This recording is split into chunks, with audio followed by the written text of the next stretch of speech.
Detroit Red Wing Hockey is brought to you by your AMC and Jeep dealers, home of the AMC Concord, Pacer, Spirit, and Jeep vehicles. And by Labatt's. For beer at its finest, call for Labatt's. And by Bank of the Commonwealth, trying hardest to help. And by Little Caesars, a winner any way you slice it.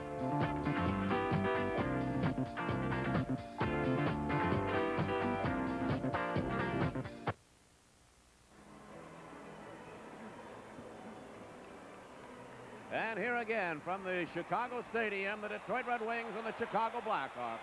Playing only the third game of the season, the Red Wings with a victory and a tie in the first two. And Sid Abel, one of the key figures in the games played thus far, has been a fellow named Václav Nedomansky. Well, Ned is playing a hot hand now, but he had a hot hand earlier in the season. December the 10th was the last time that we'd played Chicago. Ned scored 3 goals.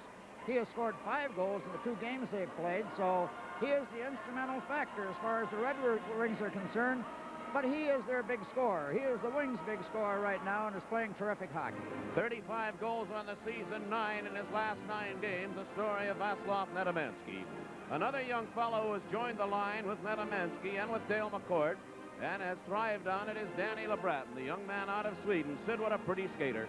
Well, he's probably the nicest skater, and this is saying over Paul Woods and Danny Bolduc and fellows like that.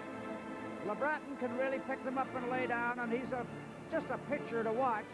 He is scoring goals, playing very well, and I really do believe it's Nedomansky and LeBratton complement one another. They're both Europeans, and they pass the puck so well.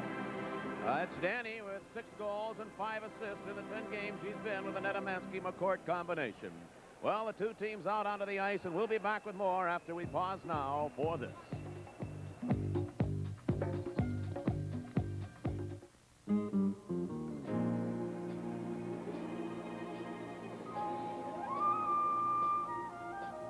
Dreams fly by on a blue winter sky.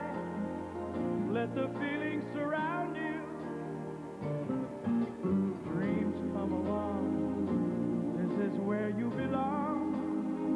Let the feeling surround you. Take a while and share a smile, snowy blue. This magic winter moon.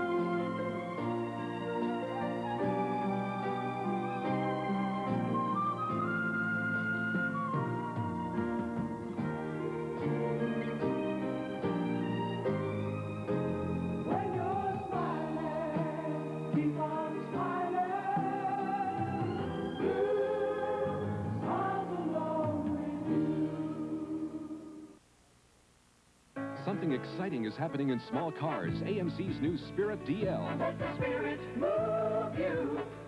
Let the Spirit move you. Sporty looks, corduroy bucket seats, and a sleek instrument panel. Let the Spirit move you. Let the Spirit move you. Get into a great-looking, smooth-riding car and put some spirit in your life. American Motors has the Spirit. Let the Spirit move you. What do you get with your interest from most banks when you deposit money? Next. What do you get with your interest when you deposit money in Bank of the Commonwealth?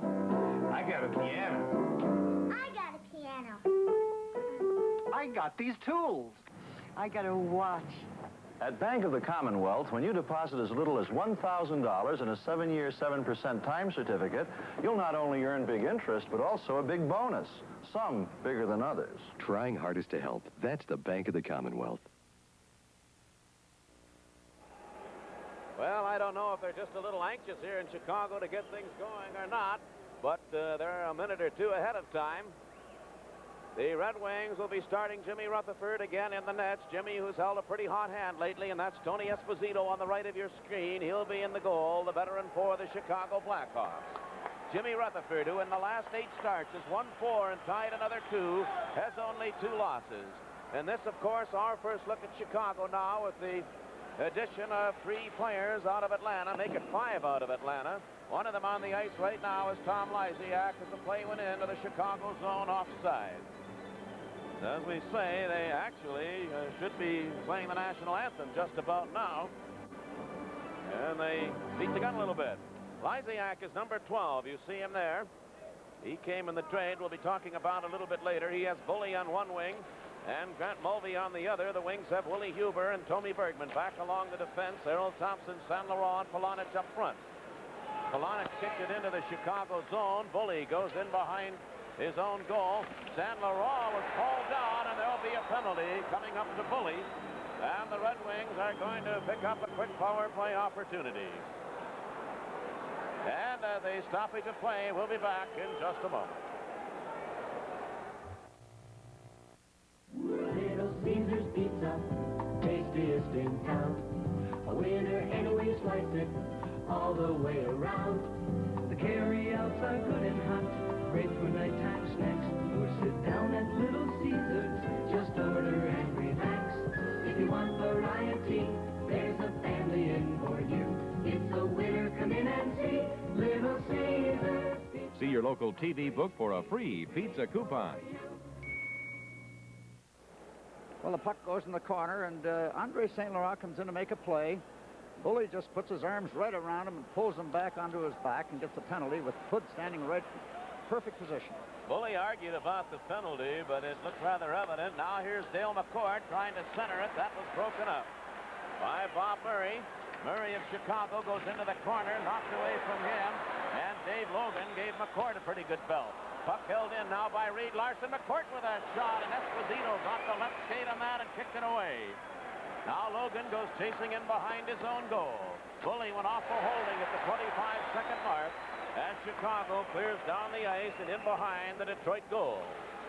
Puck bounced to the side of the net. Rutherford hands it back now to Willie Huber. Nedemansky, LeBratton, and McCord up front. This is Reed Larson. Now Larson winding up from center ice. That was stopped by Esposito. Murray in after the rebound. McCourt didn't get to it. And it comes back into the Detroit end. Heading back after it now, Willie Huber. A minute left in the Detroit power play. Dale McCord coming out center ice. He sends Nedemansky over the line. Ned pulls up at the left point. Nedemansky drops it back to Willie Huber. Huber moving in off to McCord. One pass too many there. Danny LeBratton tried to center it. That's broken up. Came back to LeBratton, and a second time he failed to get it out. Reggie Kerr brings it out to center ice. Goes over the line into the Detroit zone. He took the shot, and Rutherford got a piece of that, and it ended up in the crowd. Well, Danny LeBratton, Ned Nedemansky, they tried one pass too many. They were in perfect position down in the Chicago zone. But it just proves on breakaways, Kerr comes down, and he just out-hustled and out-muscled big Willie Huber and got around the outside and took the shot, and Jimmy Rutherford got his elbow up to deflect it up into the crowd. Willie Huber was a fellow that really had a good scoring opportunity, and he elected to throw the pass out in front. So the face-off stays to the right of the Detroit goal. A half a minute left in the penalty.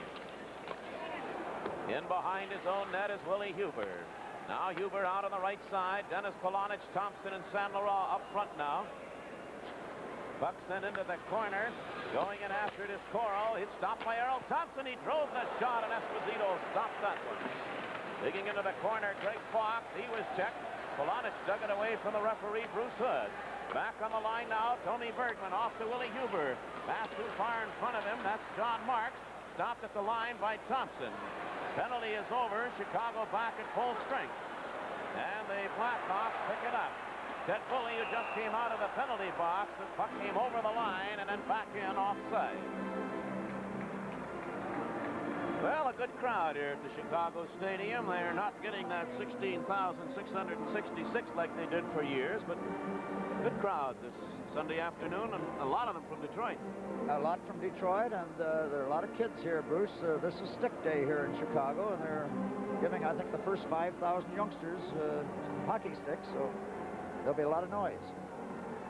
Face-off just out over the Chicago blue line now. San Laurent, Polonich, and Thompson. Lysiak comes out to center Bully and Grant Mulvey again for Chicago. Back along the defense, Fox. And now O'Connell, Mike O'Connell, over on the right side defense. Bobby Crom in behind the Detroit bench. The Wings are playing without Greg Jolly today. Jolly pulled up in the game yesterday against St. Louis with a muscle spasm in his back, and it's still bothering him. Now Fox sent it out to center ice, taken right there by Errol Thompson off to Harper. Harper scoops it back in, heading back after it. O'Connell in behind his own goal. Mike O'Connell will come out on the right side. Playing it ahead now to Mulvey. Mulvey out at center ice to Ted Bully. They played it over the line. Dennis Polonich goes in behind Jimmy Rutherford. Polonich was off stride, and Sam Marat took a bump from Bully. Bully went to the ice, and Harper comes up with the puck. Coming out with it now, Terry Harper. Polonich on the right side. He and Lysiak go into the corner after it. Lysiak tipped it away. It's dumped ahead to Bully. Bully didn't control it. Here's Polonich with it. Dennis Polonich trying to work away from Fox, and Fox hauled him down. Now the Hawks start back. The puck will go the length of the ice. There'll be an icing call as John Amell is back to touch it. And we'll be back with more of the action in just a moment. Hey, y'all. Gratiot Auto Supply is having a truckload tire and wheel sale. Let's unload them, guys. Now, 4-ply poly white wall tires are just $98. White wagon wheels are as low as $27.95, and sand grabber tires are as low as $41.95. And now you can save up to $20 more because Gratiot will mount your tires and wheels free. High-speed balancing is also available, too. Come on down to Gratiot's truckload tire and wheel sale. You'll save big. Pass it on. Bob Pulford behind the Chicago bench. His little problem working all these new Atlanta players, 5 of them, into his lineup. Pat Ribble, I think, is on the injured list, is not in uniform. Now it's Perry Miller dumping it into the corner in the Chicago zone, going after it Murray. Now Murray has Reg Kerr at center ice. Back to Murray. He was stopped by Paul Woods. This is Reed Larson.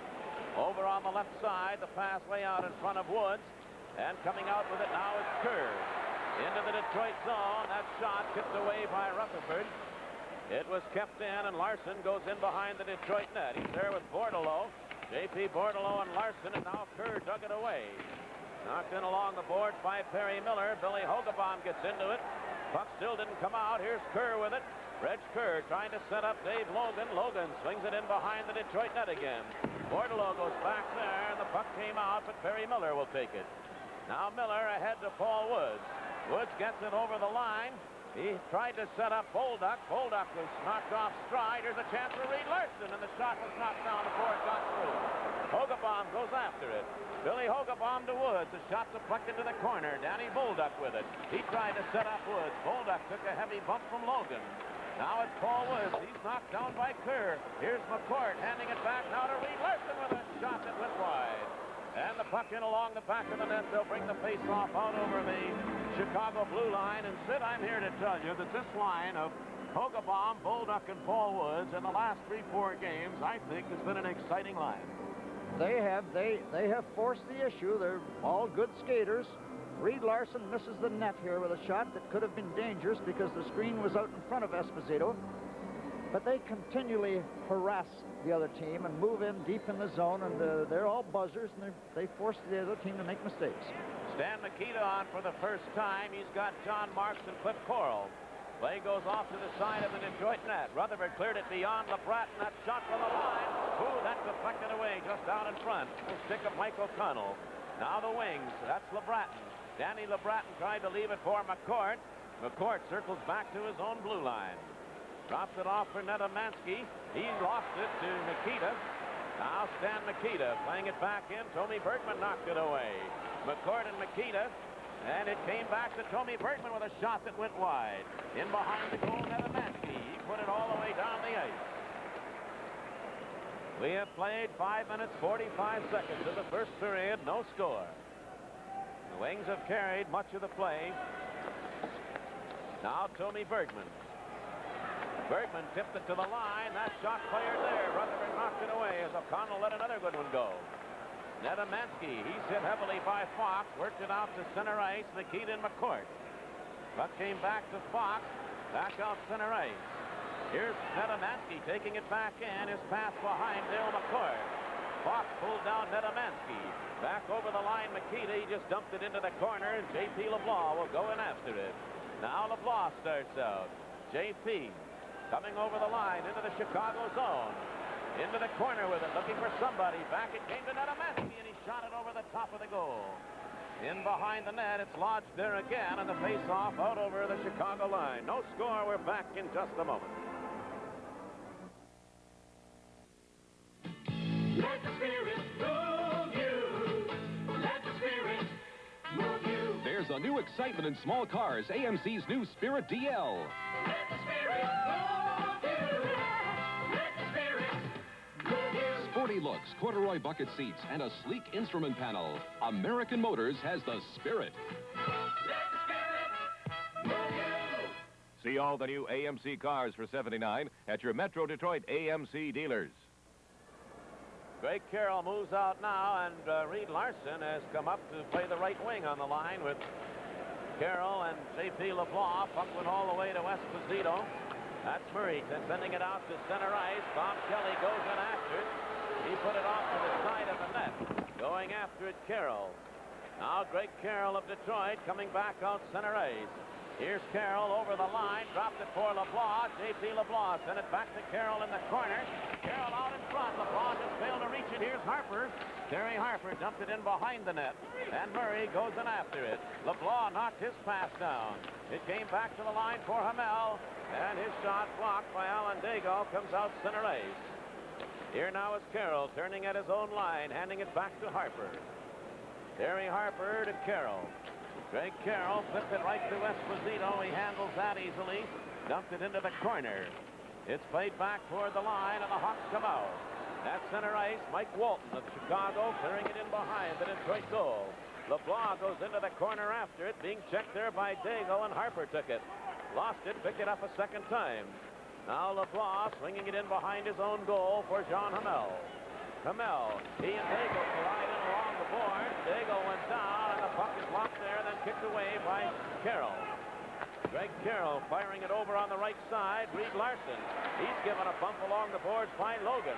Here's Dago, and his pass broken up, and Larson heads back.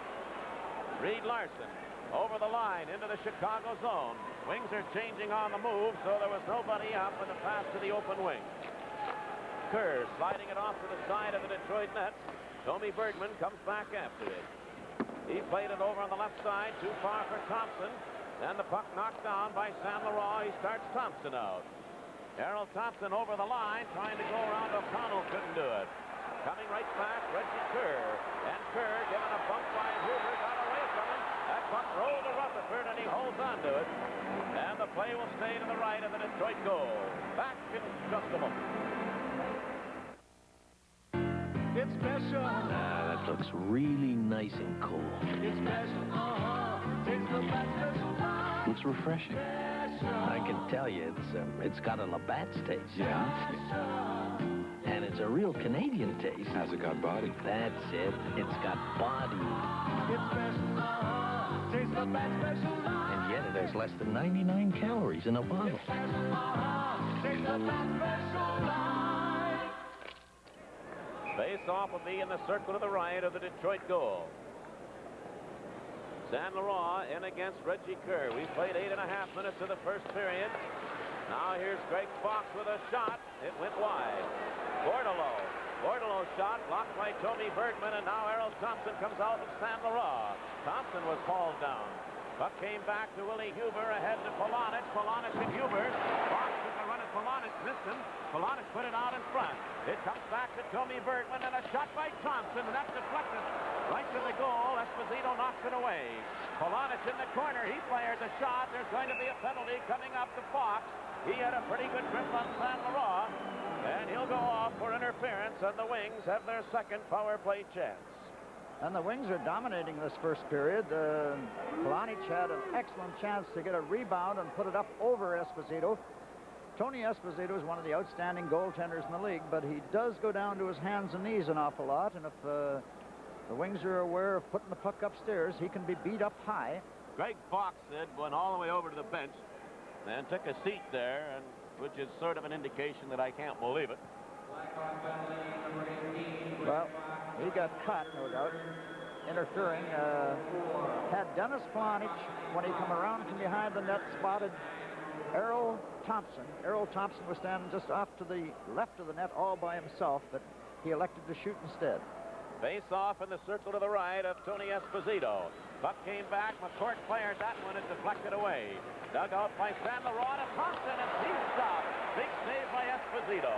Now Murray fired it out to center ice. And Errol Thompson, who's looking for his 300th National Hockey League point, came very close to getting it. Willie Huber. Now to Dale McCourt. He was turned around by Coral. Coral took it away. That's John Marks, number 11. It came back to the line, out to center ice with Bob Murray holding it there. Now Murray is going to carry it. He and Marks, the two of them over the line. Dale McCourt had Murray tied up a bit. Puck came right to the goal mouth. And coming up with it, McCourt. Dennis Polonich back into the Chicago zone. Polonich put it right on the stick of Coral, who shoots it back into the Detroit end, and Willie Huber's back after it. Dennis Polonich lost it this time to Coral again, who shoots it in behind the Detroit net. A minute remaining in the penalty. The Wings have not been dangerous, with the one exception of Errol Thompson's effort. Now Dale McCourt trying to pull away from Kerr. Kerr knocked the stick out of his hand. And the Wings are making one-man rushes and not getting over the Chicago blue line.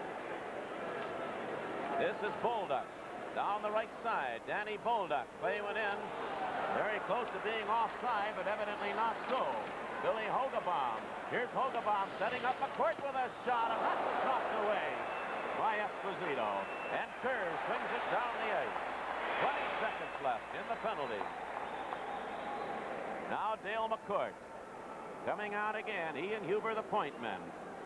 McCourt playing it off the boards in behind the Chicago net. O'Connell went in after it, dumped it ahead to Daigle. He was stopped by Dale McCourt. And then Daigle took it away and shoots it down the ice, and the penalty is over as Fox comes back on. Teams are at full strength. Willie Huber ahead to Paul Woods. Now Woods carried over the line. Here's Woods going through, and he was stopped by Esposito. That puck is outside the net, but Billy Hogebaum is in there with the Chicago player, and the face-off is going to stay to the left side of the Blackhawk goal.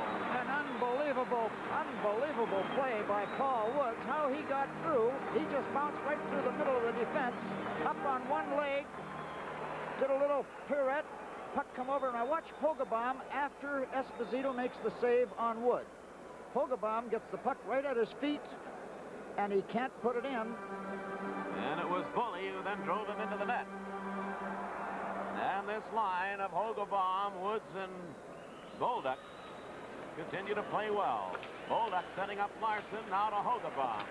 He sent it off to the side of the net. Mike O'Connell played it to the boards. Hogebaum stopped that. It came back to Larson, a weak shot. And there goes Woods digging into the corner, knocked down by O'Connell. Bolduc was dumped. And the puck sent out center ice. Larson has to wait for his team to come back on side. Didn't do it, but Lysiak will bring it out. Tom Lysiak around Miller. Centered him right to the goal crease.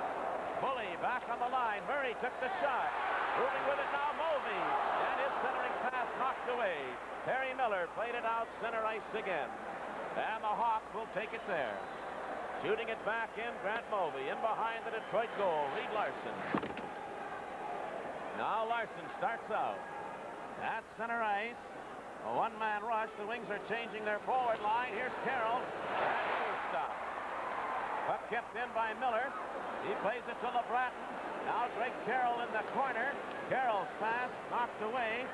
And Nedemansky keeps it in by clearing it, rolling it in behind the net. Fox went in after it, out on the right side to Mulvey. 7.5 minutes to go in the first period with no score.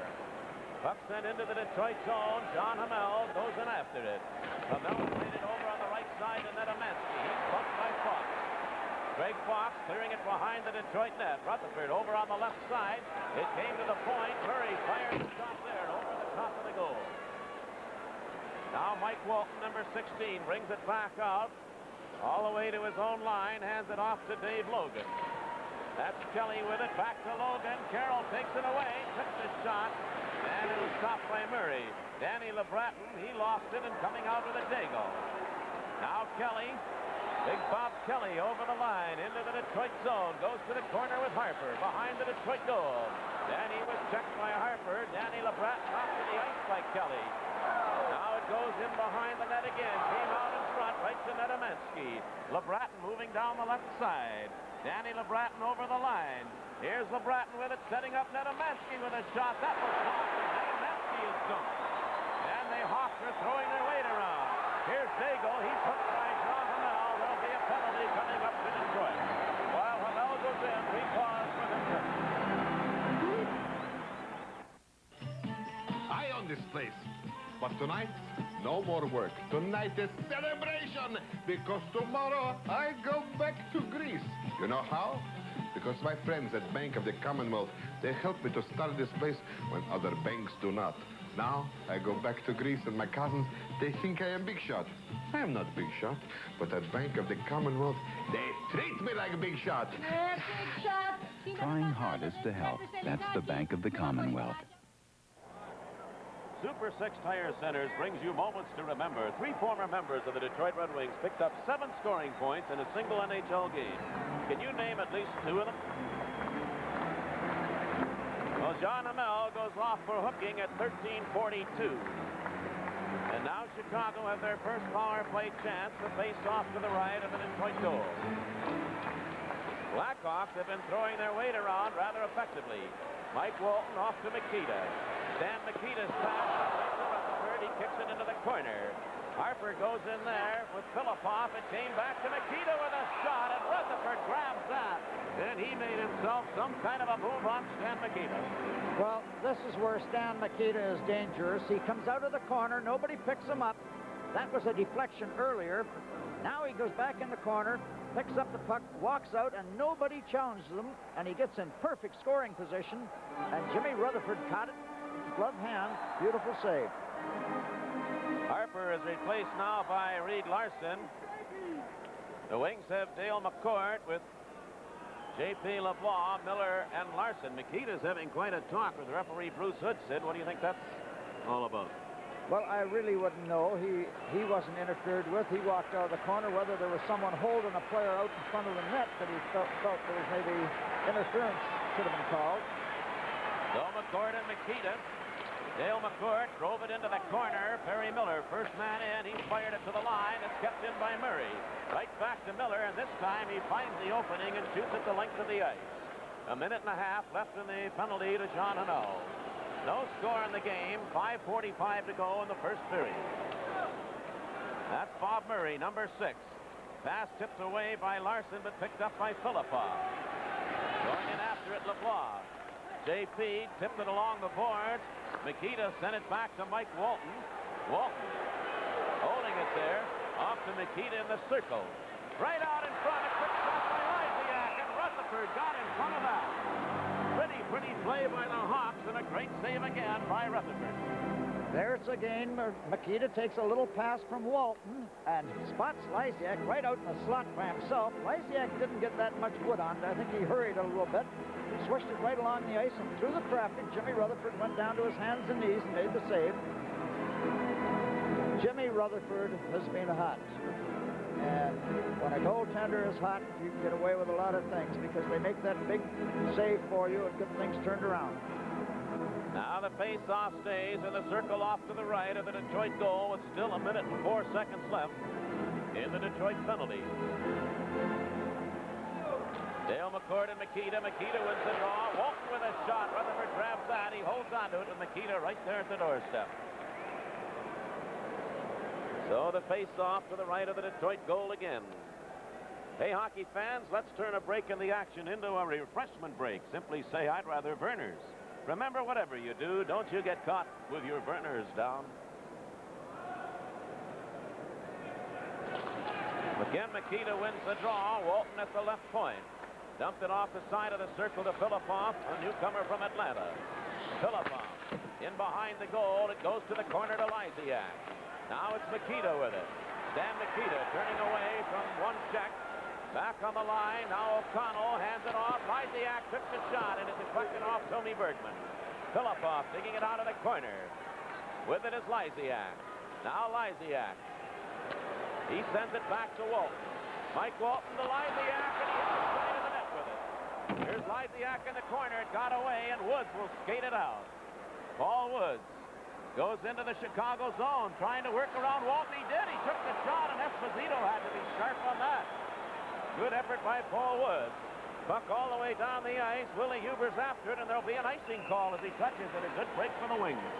Well, 7 seconds left in the Detroit penalty. Jimmy Rutherford come up with another big save off Lysiak, but just shows when you have a power play and you have forwards playing at a defensive position or the post. Woods caught Walton back at the blue line. He just went around the outside of him, and Esposito had to be sharp, or the Wings would have scored a shorthanded goal. Jimmy Rutherford is playing the hot hand. Here's a pass going across to Lysiak, and he hit the side of the net just off to the post. So the face-off will be to the left side of Esposito. LeBlanc and Hogebaum as penalty killers now, with Larson and Perry Miller and John Hamel standing up in the penalty box with 7 seconds remaining. No score. Hogebaum in against Kerr now. Turning with it is Logan. Logan played it off to Reg Kerr. Back to Dave Logan it goes. Now to Kelly. The Wings are back at full strength as Hamel is on. Here now is Kerr shooting it to the side of the Detroit net. Came right out in front, so Rutherford sent it into the corner. Bolduc took a bump there, but coming out is Larson. Reed Larson with Hogebaum trailing. Larson over the line. Put it right on the stick of Kerr. And Reg Kerr clearing it ahead to Kelly. It was tipped away going into the Detroit zone. Turning with it is J.P. LeBlanc. Kelly took a swipe at him. Here's Perry Miller. Back it came to Larson, and Kelly then swung the stick at Miller. Now it's Larson. Center ice to J.P. LeBlanc. Over the line with a shot wide. Bolduc was digging in after it, and Esposito knocked it away. Hogebaum took a glove along the face of Dave Logan. And the puck cleared ahead to Kerr. Kerr's pass to Bordelot. He was in offside, and the play will come to center ice. 3:26 to go, and a scoreless first period. Will be back in a moment. This week on the Joe O'Terry Show, life after death, with a man who claims to have died twice and returned from the grave. A man who received a phone call from his dead grandmother.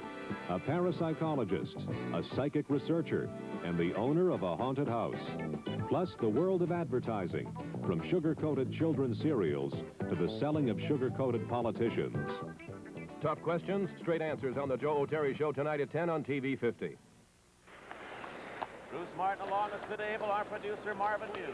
From here at Chicago, a scoreless first period thus far, a little more than 3 minutes to play. Terry Harper's pass off now to Andre Saint-Laurent. Saint-Laurent turning back at his own blue line. Now Andre dumped it into the Chicago zone. Mike O'Connell back to get it off to Kerr. Kerr lifts it down the ice, but off the Detroit player. There's no icing. Thompson took a pretty good bump it along the boards from Bordelot. They jam the puck there and hold it for a face-off, which will be to the left side of the Detroit goal. This is one definite thing, that Chicago are going to be more physical now after making the trade with Atlanta. They got a lot of size. Filipov's a big boy. Fox is a big boy. Lysiak's well over 6 foot. Ribble is a 6'3" or 6'4". He's not playing. I think he has a broken toe. Thompson felt that check-in along the boards. There's no doubt about that. He got crushed pretty good. J.P. Bordelot is not a really tremendously physical sort of a hockey player, but he lined up Thompson that time and took him in pretty good. Well, that's a case when two players are racing for a loose puck. Things can happen in along the boards, and the player that goes in first is the player that's going to get hit. Lysiak in against Dale McCourt. John Hamel takes it in behind his own goal. Dennis Polonich, he's shoved off the puck by Fox, goes back after it. Now Polonich heads out over on the right side to Saint-Laurent. Andre Saint-Laurent played it back, and the puck knocked away at the line. Here's Terry Harper with it. Now he starts Saint-Laurent, came back to Harper. Harper's pass broken up again. That's by Mike O'Connell. With it is Bully. Ted Bully. He failed to hold it. Harper drove it back into the Chicago end. Greg Fox turning with it. Now Fox clearing it out on the left side for Bully. Bully's pass, center ice. John Hamel hands it off to Harper. Look out, he played it over on the right side, and Mulvey will take it in. He was turned around by Hamel. Fox has it. He's dumped to the ice by Saint-Laurent, right in front of the Detroit bench, so the play had gone in offside. Tell you, the guy who, in the last few games, too, showed himself to be rather physical. He's not that big, but he wears number 2 for the Chicago Blackhawks, is Dave Logan. Yeah, he's a good, tough kid. I was just looking at Nedemansky coming on the ice. The last shift on the ice for this line, McCourt, LeBratton, and Nedemansky. Nedemansky had a rough shift. He was hit 3 or 4 times, real solid. Now the puck bouncing around in the Detroit zone. That's Coral, but pulling away from him was Willie Huber. Logan turns at his own line, bangs it out to center ice. Here's Huber bringing it right back in. Willie Huber and LeBratton. Danny LeBratton put it out to Bill McCourt. Finally ends up with it with a shot. And Esposito moved late, but it went wide. Now Logan. A minute and a half to go in the period. Huber again intercepted. Nedemansky, though, couldn't pick it up, and John Marks does it. Marks clearing it ahead to Mikita. Mikita over the line. Dangerous rush. Here's John Marks. It bounced into the corner. He dumped it right out in front. And Coral lost his stick, and the Wings clear it out to Nedemansky. Into the Chicago zone. Ned hands it off now to McCourt to LeBratton with a shot, and Esposito stopped him. Now Logan sending it into the corner, being bothered by McCourt. It came back to Huber. He took the shot and deflected it behind the net. A minute to go in the first period. No score in the game. Now Logan clearing it ahead to Stan Mikita. Mikita center ice to Murray. Murray over the line into the Detroit zone with a shot wide. Picking it up is Marks. Marks being checked by Nedemansky, still played it in behind the Detroit goal. Tony Burton was stopped there by Kerr. He knocked it away from Kerr. It's dug loose, though. Here's J.P. Bordelot. Bordelot out in front. That was Danny LeBratton that knocked that away. Nedemansky's pass bounced off McCourt to center ice. 25 seconds in the period. Philippov got it into the Detroit end. It went in offside. We'll be back in just a moment. Ah, the endless possibilities of Peshki meats and your imagination. Imagine a great new way to enjoy Peshki lunch meats or bologna. Put a slice or two on 2 triangles of refrigerated crescent roll dough. Add a slice of American cheese, wrap it all up, and bake till brown. Your imagination makes it possible. Peshki makes it perfect. Peshki makes it perfect, 'cause Peshki really cares. You can win a $50 gift certificate in the Acme Red Wing prize drawing. Watch for today's winner between the first and second periods. Acme, where they have more, and they have it for less. Keith Magnuson, who's on the injured list with Chicago, is going to be joining Sid Abel live here in the first period or in the first intermission. Billy Hogabaum is pulled around. Bordelot's going to go off. And the Red Wings will have their third power play opportunity with 14 seconds remaining here in the first period. Well, J.P. Bordelot just got tied up with Hogabaum and couldn't get loose, and off he goes. Well, Hogabaum tries to come out over the blue line, and Bordelot got his stick up under his arm and give him a little twist. And I think Hogabaum went with the twist too, because it wasn't anything really dangerous, but Bordelot wound up getting a penalty for it. Off for holding at 19 minutes and 46 seconds.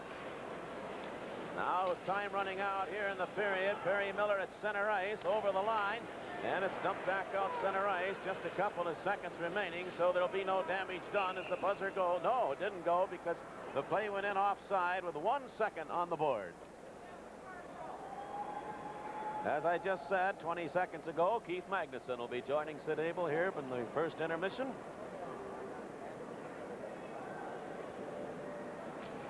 And we think you'll be interested in him. He's had a varied career through college and here with the Chicago Blackhawks. Buzzer goes to end the first period. And a hotly contested first period of play with a score. The Detroit Red Wings nothing and the Chicago Blackhawks nothing. We'll be back in a moment.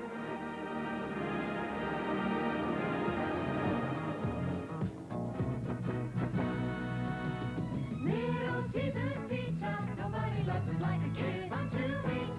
Nobody loves it, Little Caesar's pizza. Nobody loves it like my favorite treat. Nobody loves it like I did, like I did. Little Caesar's pizza. See your local TV book for a free pizza coupon. New York, where you would save hundreds of dollars if you could buy diamonds direct from the cutters. Well, now you can. Buy direct from the New York Diamond Cutting Company, the Diamond Cutters, and save up to 60% on your diamond. Now, a 1.20 carat pear-shaped diamond is just $725. Save at the New York Diamond Cutting Company. Call today. Our Southfield sales office now for your appointment. 1 hour of your time could save you hundreds of dollars. Parts Plus, the sign of quality parts, competitively priced, plus the kind of service you can count on. Why do you buy from Parts Plus? They're there when I want them with the parts I need. Quality. With Parts Plus, I know I'm getting the best. We've got a wide selection of hard-to-find parts. We get the answers that help us do it right. Look for auto stores displaying this sign. Parts Plus, for automotive name brands you trust. Abdul, quickly! Please. Here, water, please. I'd rather burners. Burners? No matter what else you got, don't get caught with your burners down. When thirst threatens to get the best of you, nothing can replace Burners' mysteriously refreshing taste. Don't get caught with your burners down, old boy.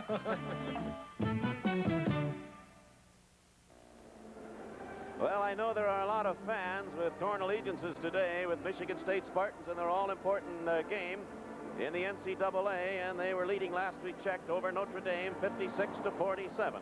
Game being played in Indianapolis. Here in Chicago, there's no score at the end of the first period as Detroit outshot the Blackhawks 10-8, and both goaltenders came through with some pretty good moves. Well, Keith Magnuson, well known around the National Hockey League, one of the early players to come out of the college ranks into professional hockey, is right now joining our sidekick, Sid Abel. Keith, I know players don't like to sit up in press boxes and watch their team play, but you are injured. What type of an injury are you suffering? Well, it happened about 2.5 months ago, Sid. I injured my right knee against St. Louis. I was in front of the net and was trying to check Harvey Bennett, who's one of the bigger players in the league.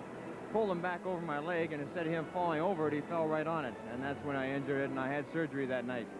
Oh, I didn't realize you had surgery on your knee. I did. I had, of course, this is the second surgery this year. I had it last season, after last season, and it was coming along pretty good. I was wearing a brace, and the doctor said to me that if I wore the brace, it wouldn't happen again. But, of course, he probably doesn't know how big the players are in the NHL or how hard they fall, and it tore the ligaments again. And he doesn't know how Keith Magnuson loves to play hockey, because you're one fella in this league that's got guts and gumption and wants to play, and you're a credit to hockey, really.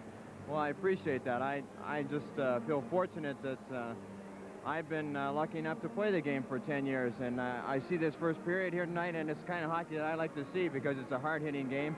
And there's been some good plays, too. It's been both teams I think have had equal chances, and it's been a good first period. Keith, I was going to mention the fact, the biggest news in hockey the past few weeks is the fact that your general manager and coach, Bob Pulford, elected to trade 3 of the standbys and 3 favorites, no doubt, here in Chicago to Atlanta for 5 hockey players. Lysiak, the big name, but then, besides Lysiak, you got a lot of size. Will this make the Blackhawks more physical, or is that a point that they were looking for? Well, first of all, I hate to see 3 friends go and teammates I've played with 6 or 7 years, but that's the hazard of the sport, and we as professionals realize that any time during our career we could be traded.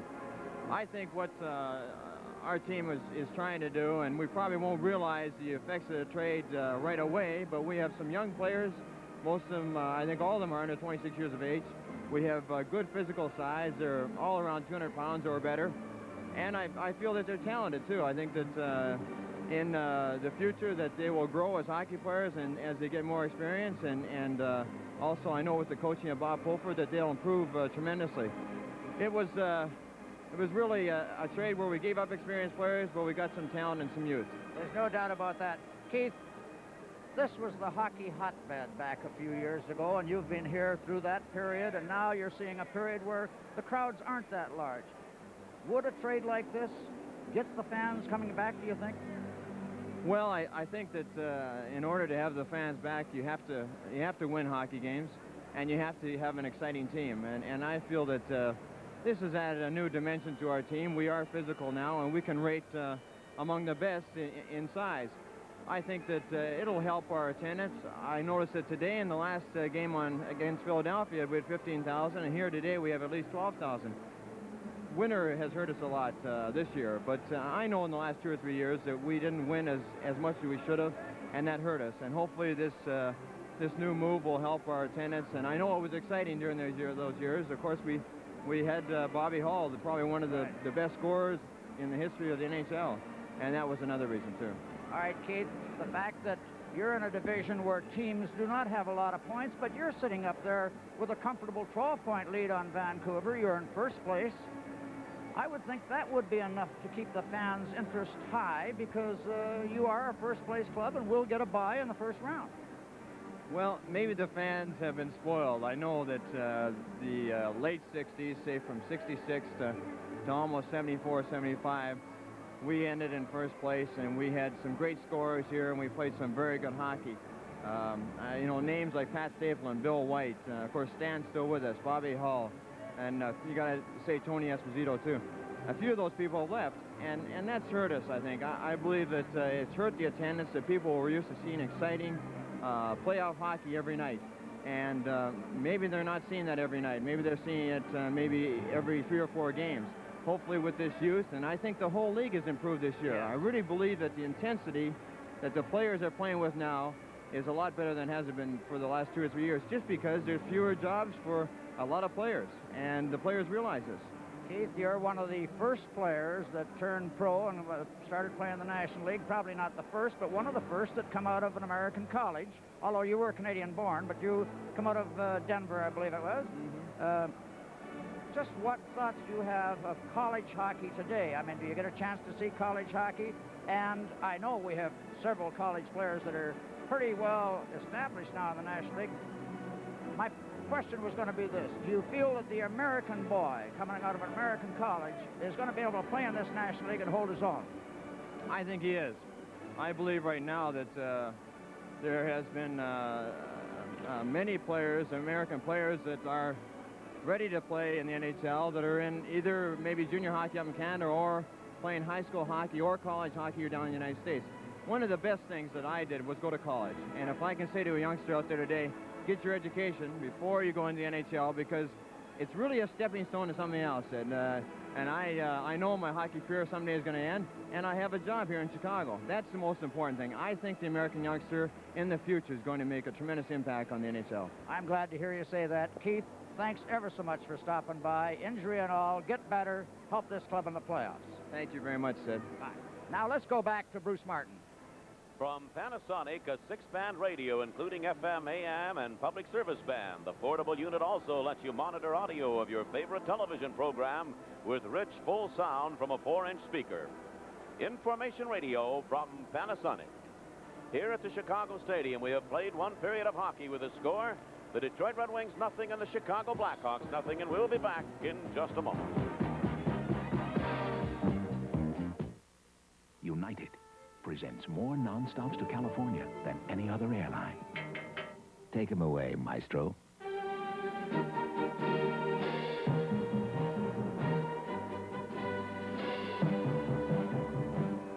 We built the largest airline in the free world. Around you, my friend, fly the friendly skies.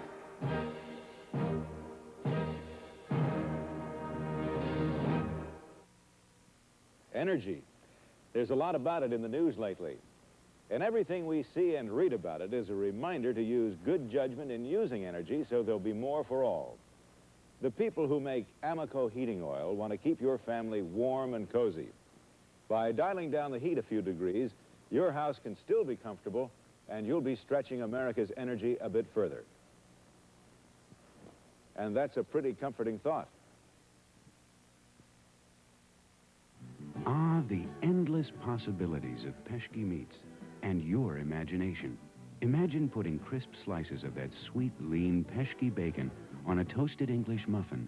Add a poached egg, a slice of American cheese, broiled, and you've got Peshki Bacon Benedict. Your imagination makes it possible. Peshki makes it perfect. Peshki makes it perfect, 'cause Peshki really cares. This is the snowmobile that stopped the snowmobile industry dead in its tracks last year. It's the Kawasaki 440 Invader, the hottest thing on snow.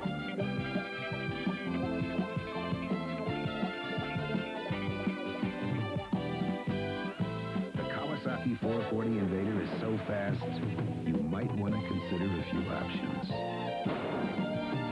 Kawasaki lets the good times roll.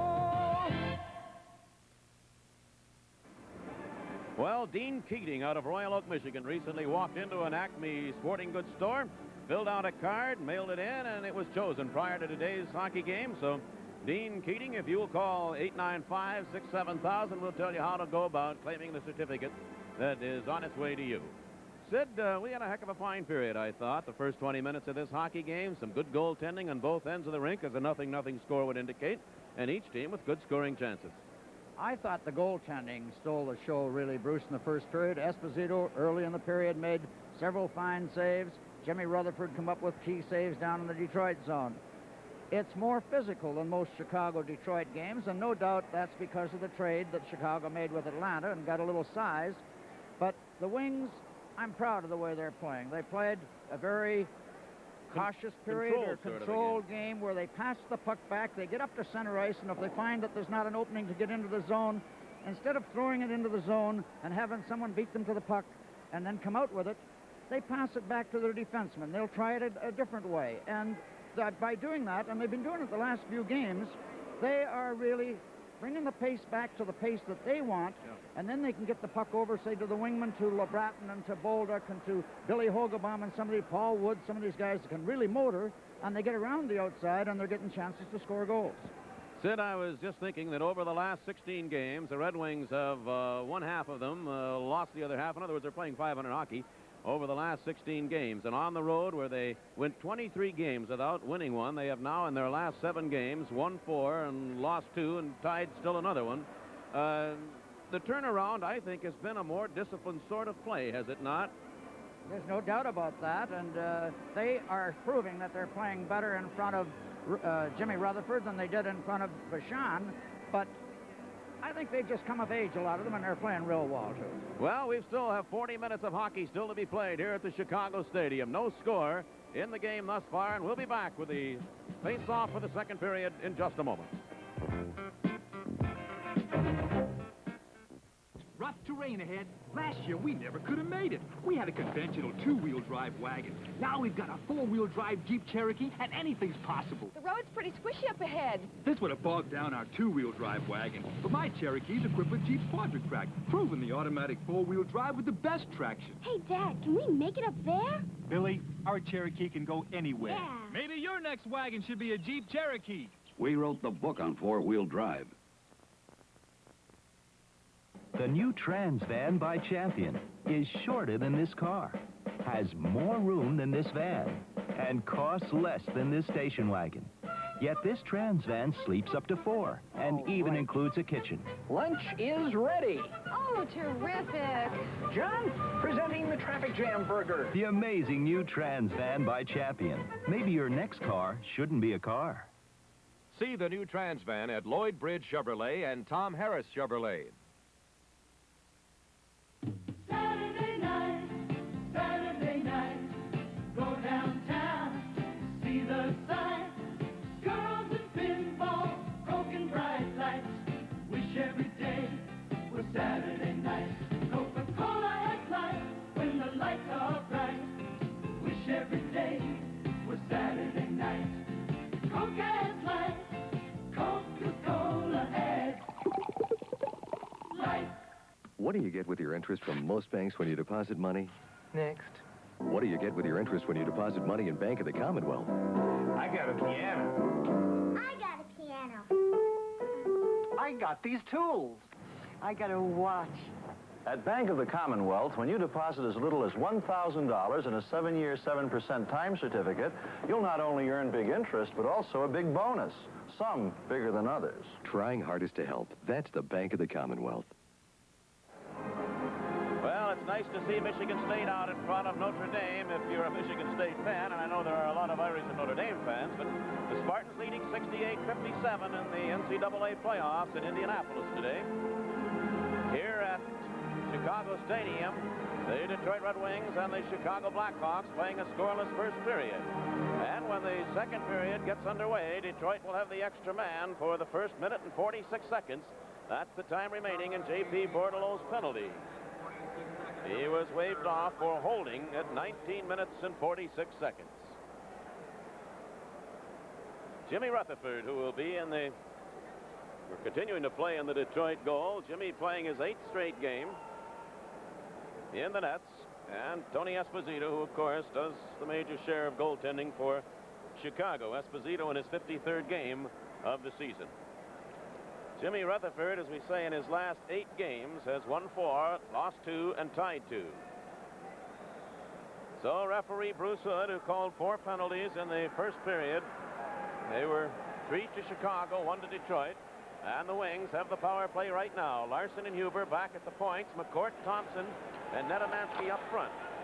Puck knocked away, handed off to Coral. Here's Coral. He left it right out in front. McCourt handed it off now to Willie Huber. Huber will bring it out. He played it behind Errol Thompson, and they whistled it down as the pass covered 2 lines.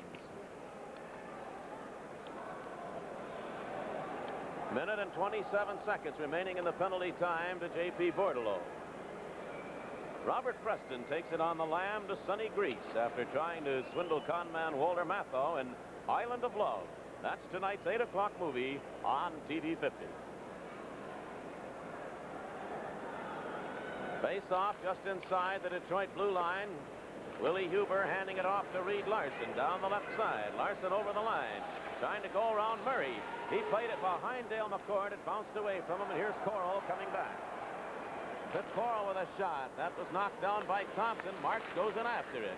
Checked in behind the goal by Huber, and Larson comes up with the puck. About a minute left in the penalty. McCourt starts Errol Thompson over the line. He was checked right there, and then really checked by Logan. There's a shot by Dale McCourt. Bruce Hood, the referee, went down heavily, and he's shaken up. He was hit with the puck, Bruce. A shot they were trying to clear out of the zone, and it was really rifled, and it hit him up in the rib cage, I would think. He probably had the wind knocked out, and no doubt he's hurt. He's down just... Chicago trainer out to administer to the referee, Bruce Hood. I'll tell you, Thompson took a lick, too. It's hard to say how high the puck around. Now watch Thompson. He runs into a check as he tries to cut inside, and he gets knocked right back. Now watch this slap shot right here. Comes up off the boards. You can't see just how high it hit Hood, but it kept the puck in the zone. I think it was under the arm. Yeah, McCourt picked up the puck and had a shot on net, but they blew the whistle because of Hood being down on the ice. Referees and linesmen, Bruce, are susceptible for injury of the nose, and there's been some real bad injuries this year. Yes, while we take a look at Bruce Hood, who is still being administered to, we shall tell you there's no score in the hockey game. We've played less than a minute of the second period, and we'll be back in just a moment. I ain't going up that hill. No way. Off-road is fun, but sometimes you run into an obstacle that only a true four-wheel drive vehicle can handle. A Jeep CJ will give it a try. The Jeep CJ, built rugged, tough, and tailor-made for terrain like this.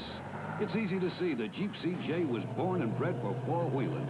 And there's even options like automatic transmission and a hardtop. Top that. That was fun. The Jeep CJ. We wrote the book on four-wheel drive.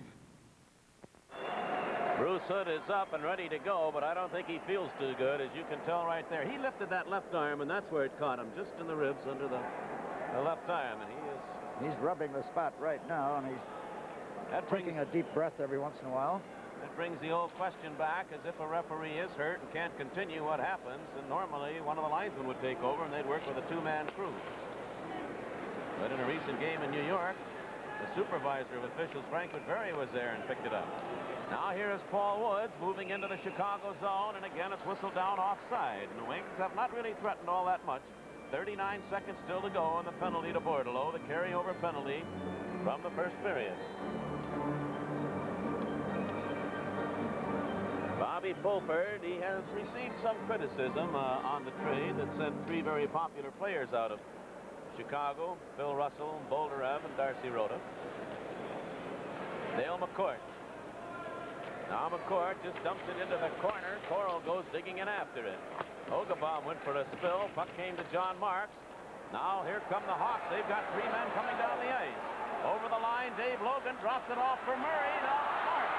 And Marks just didn't get control, and the Wings blew a great opportunity. They had 3 men trapped in and just couldn't work it away. Willie Huber had to go in to tie up Marks. What a chance the Wings would have had coming back. They'd have had a 3-on-1 coming right back down.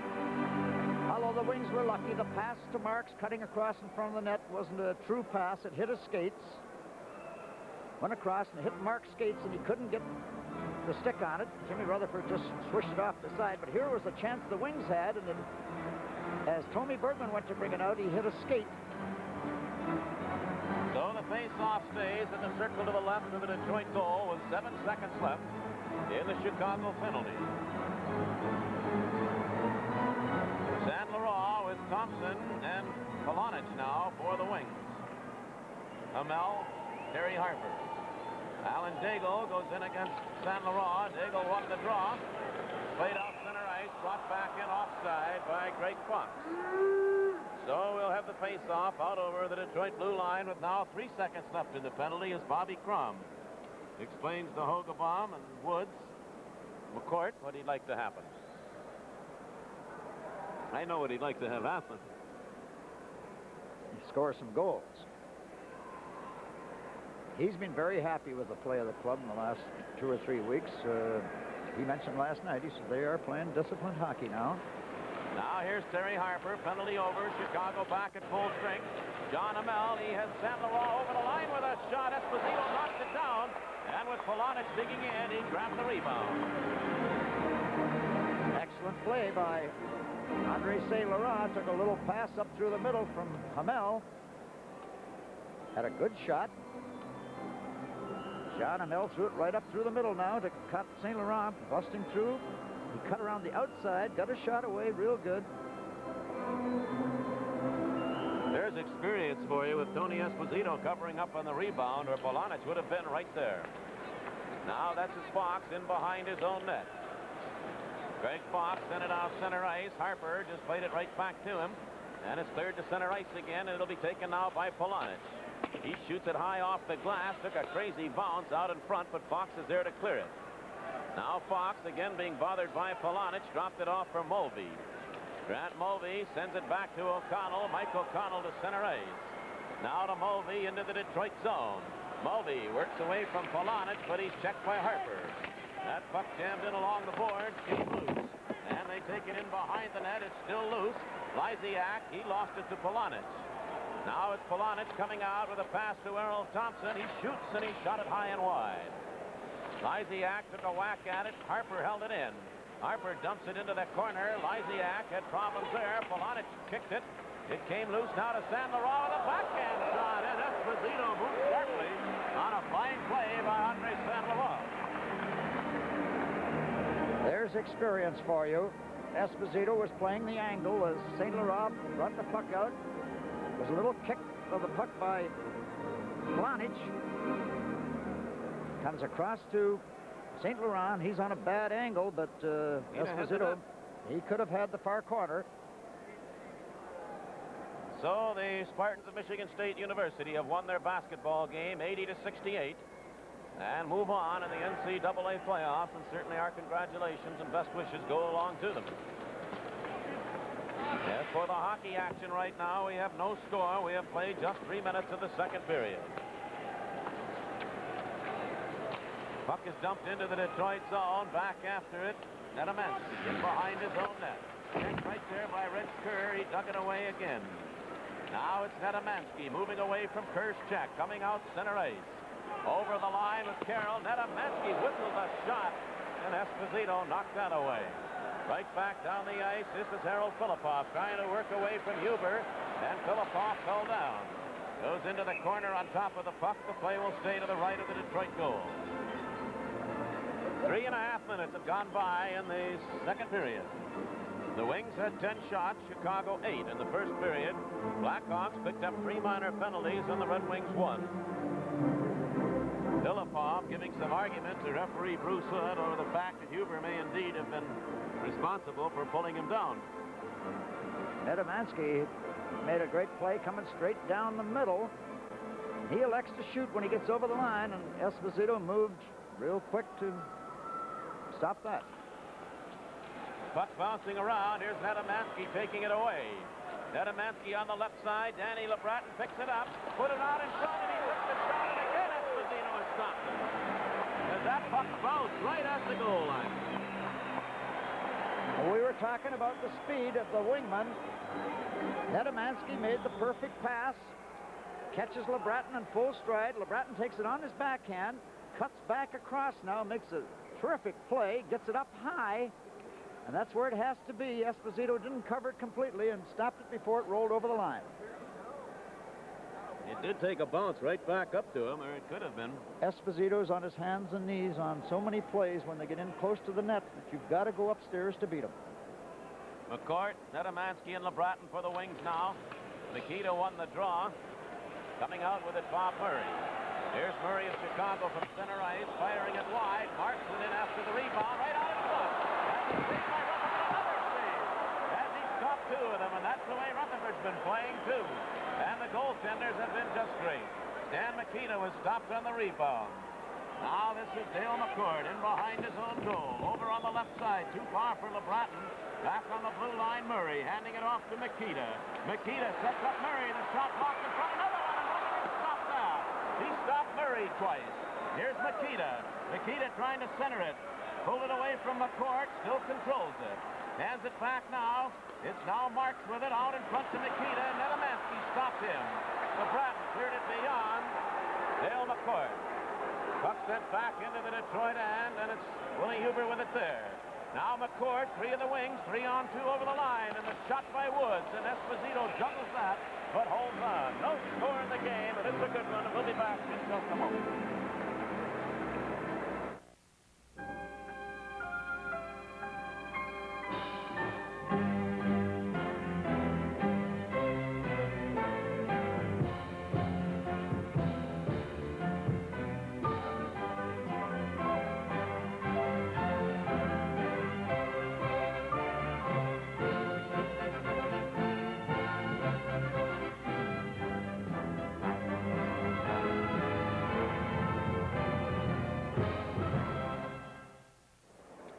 We've seen some outstanding goaltending in the first 25 minutes of this hockey game on both ends of the Chicago Stadium ice.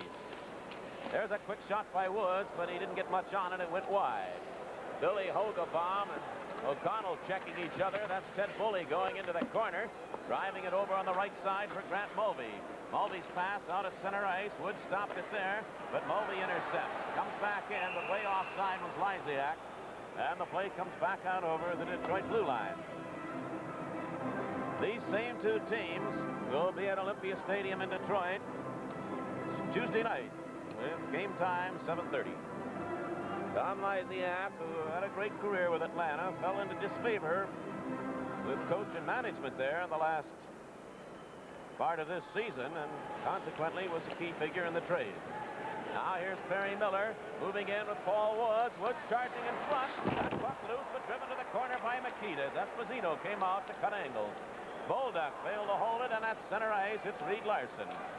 Now Hogebaum starts Woods over the line again, playing without a stick. O'Connell takes him in along the boards. Fox took a poke at it. Greg Fox. They jam it into the corner. Here's Miller trying to keep it in. It bounced away. Lysiak without a stick. Miller's pass, though, broken up, and O'Connell starts back. Now he hands it off to Mulvey. Mulvey plays it deep into the Detroit end. Larson has it there. Larson's pass coming out to Hogebaum. Now moving with it. This is Danny Bolduc going in with a shot. Esposito stops that. Again, juggled it, but held on. Reed Larson will hold it in. He didn't do it. Lysiak moved in, took it away. Puck loose at center ice. Grant Mulvey with it. Mulvey ahead to O'Connell. Mike O'Connell lost it to Perry Miller. Now Woods drives it back into the Chicago zone. And the Wings go for the player change. Coming out now, O'Connell. Over on the right side to Mulvey. He was hit by Hamel. They bounce each other along the boards in the center ice zone, and Errol Thompson takes it away. Polonic over the line. Back to Thompson. Thompson drove that shot, and Esposito has grabbed that, and he holds on. And the the face-off stays to the left of the Chicago net. Just sensational goaltending on both ends of the rink. Esposito has had the most shots to handle and probably the most difficult, but he has come up with all of them, as Jimmy Rutherford has done the same back in the Detroit net. Face-off will stay in the circle off to the left of Esposito. Polonich and Thompson on either side of St. Laurent with Harper and Hamel back along the defense. Reg Kerr is at center ice. He's got J.P. Bordelot on one wing, Filippov on the other. Harold Filippov went into the corner, left it there. Polonich played it back toward the line for Harper. He took the shot, sailed it way over the top of the goal. Bordelot sends it out to center ice. Now Reg Kerr. Kerr trying to work around Harper. Done it way wide. John Hamel. He was checked, but it'll be taken by Polonich. Dennis Polonich clearing it off St. Laurent. Now this is Murray clearing it back into the Detroit end. St. Laurent and Filippov going after it. Filippov came up with a puck, but knocking it away was Hamel. John Hamel and Thompson combined to shoot it back to the Chicago blue line. 7 minutes has been played in this, the second period. No score. Polonich. Dennis Polonich driving it in behind the Chicago goal. Going to the corner, St. Laurent. He and Logan come heavily to the boards. Logan hauls St. Laurent to the ice. And in behind his own net, Filippov. Another former Atlanta player shooting it out center ice. John Hamel had it for the moment. Errol Thompson cleared it. It went off Carroll over on the left side, Kerr. Kerr gulps it in behind Jimmy Rutherford. He stops it there for Hamel. John Hamel put the brakes on quickly, comes back after it. Now played it into the corner for Greg Carroll. Carroll's pass didn't come out. Hamel goes in again. Checking rather ferociously is Kerr. He got it loose to Bordelot. Right out in front, and Thompson was there to clear it away. Now three of the wings back. Thompson from the blue line with a shot. Esposito drives that to the side. Puck came back to the line. Willie Huber with a shot. Oh, and it was J.P. LeBlanc that deflected it just off the corner. Miller holds it in. Carroll's pass didn't get through. Miller holds it. J.P. LeBlanc took a swipe at it. Now the Blackhawks will bring it out. At center ice, Kelly. Bob Kelly into the Detroit zone. Took the shot wide of the goal. And Huber goes in after it. Wide open hockey, no score. Tommy Bergman. Now Bergman coming out center ice. Tommy flips the shot off to the side of the net. LeBlanc goes into the corner along with Greg Fox. They tie each other up, and the Hawks come back. This is Mike Walton. Going over the line, Walton trying to cut by Tommy Bergman. Put it out in front, and Perry Miller stops it there. Now the wings with LeBlanc coming back. He played it off to Carroll, and the play is offside. A pause and a lot of action. We'll be back in just a moment. Parts Plus, the sign of quality parts, competitively priced, plus the kind of service you can count on. Protect your car from rain, sun, snow, detergent, and road grime with Turtle Extra Liquid for the hardest wax job ever from Turtle Wax.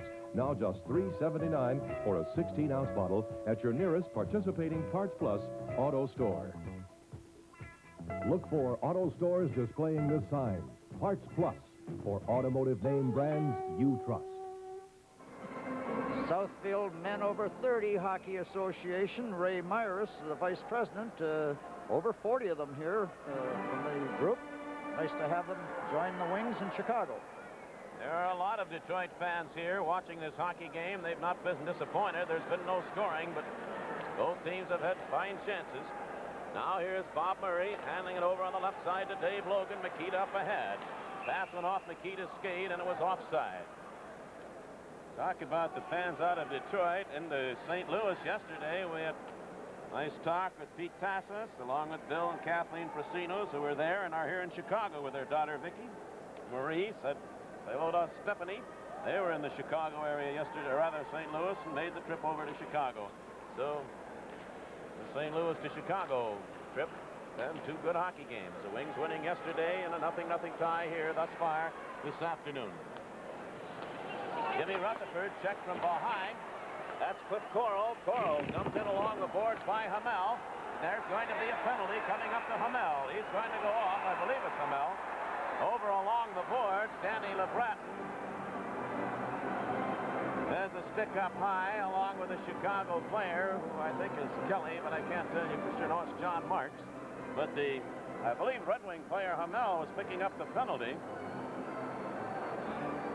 And that means Chicago now will have the extra man.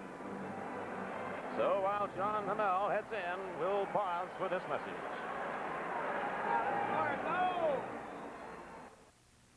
When you own a Trans van, you have to get used to all the room inside, like the carpeted dining area with thick cushioned seats and removable table.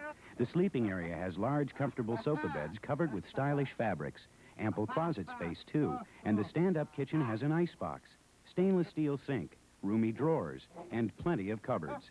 The versatile Trans van from Champion. Say maybe your next car shouldn't be a car. See the new Trans van at Ken Brown Dodge and Tamaroff Buick Opel. We're with the live action right now as Tom Lysiak took a bump along the boards from Perry Miller. Wings didn't get it out. This is Mike Walton. In the corner to Makita. He was checked right there by Hogebaum. It came back to Walton. Walton hands it off to Murray. Murray hit the goal post. Drove it off the goal post. Rutherford still way out of the net. Murray another shot. That's blocked by Paul Woods. Here come the Wings 2-on-1. Perry Miller and Woods, the two of them over the line. The shot by Miller and the rebound lay right out in front. The Wings couldn't get to it. Pass too far away from Walton. And Miller, who had a great chance a moment ago, brings it out to center ice. He's got Larson with him, the two-wing defenseman up the ice. Here's Miller. He's hauled down. There'll be a penalty to Lysiak. Well, there's something you don't often see as a penalty-killing unit. The two Detroit defensemen were way up the ice. You know, we've talked about the way Perry Miller, midway through the season, Perry was struggling a little bit. He is a very colorful member of this hockey club. And the way he's carrying the puck lately, he was trapped in deep, come back, and still beat Chicago to the puck.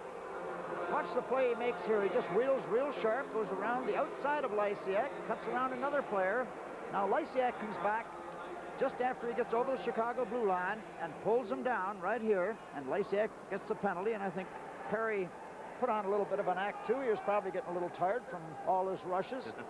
The fact that he and Larson were the first two up on the one breakaway, it's quite surprised to see that because the Wings are playing so disciplined.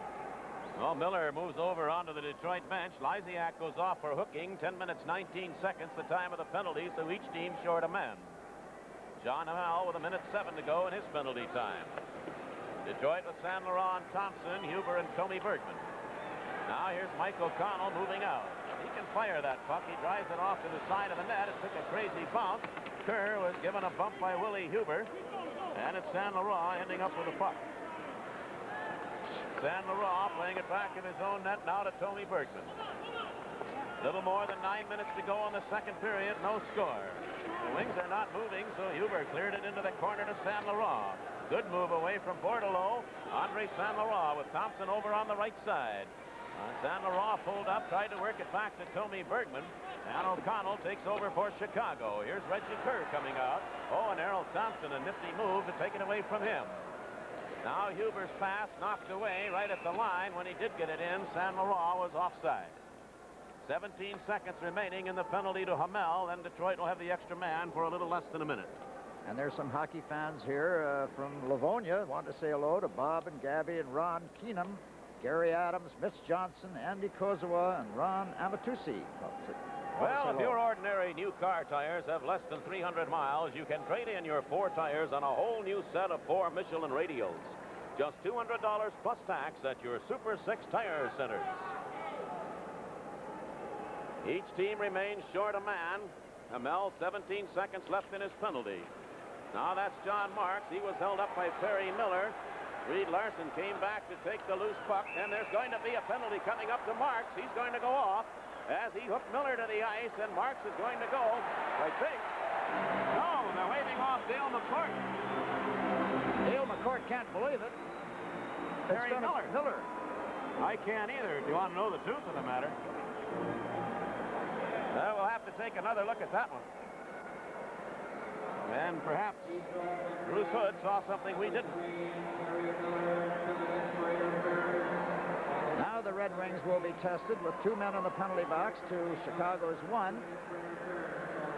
They have Paul Wood, Larson. Now they're going to bring out Willie Huber and called it interference on Tommy Miller. Bergman. He was hauled to the ice by Marks, and Marks turned around and was going to argue with the referee and then suddenly realized that he wasn't the one getting the penalty. So Detroit will play 2 men short for the 9 seconds remaining in Hamel's penalty. Miller interference at 11:17. Nikita won the draw. Here's Bob Murray handing it off to Coral. Cliff Coral back on the line to Murray. Bob Murray moving in for a shot. That was knocked away in front. Hamel is back on. That shot fired. They score! John Marks. I believe that went in off the post. It will not be a shorthanded goal. Yes, it is a shorthanded goal. No, there are 2 men in the penalty box. John Hale was out.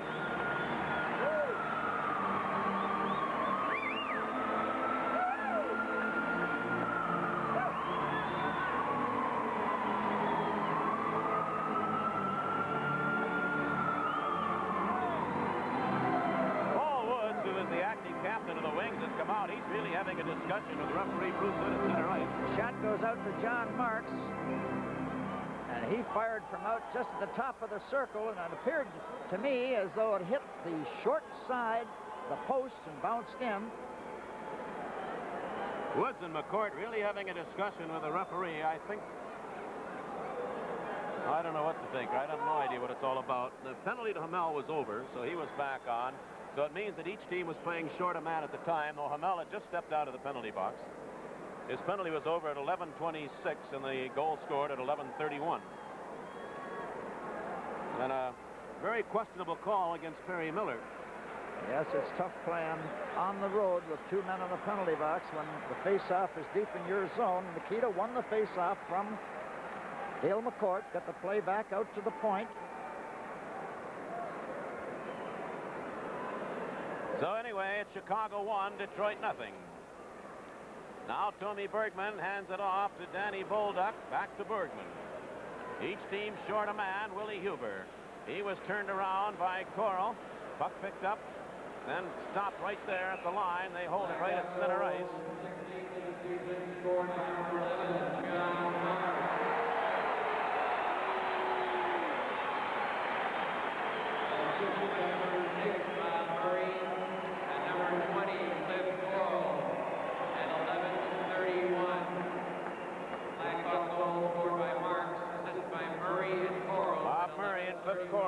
The assists on the goal scored by Stan Marks. That's his 16th of the year.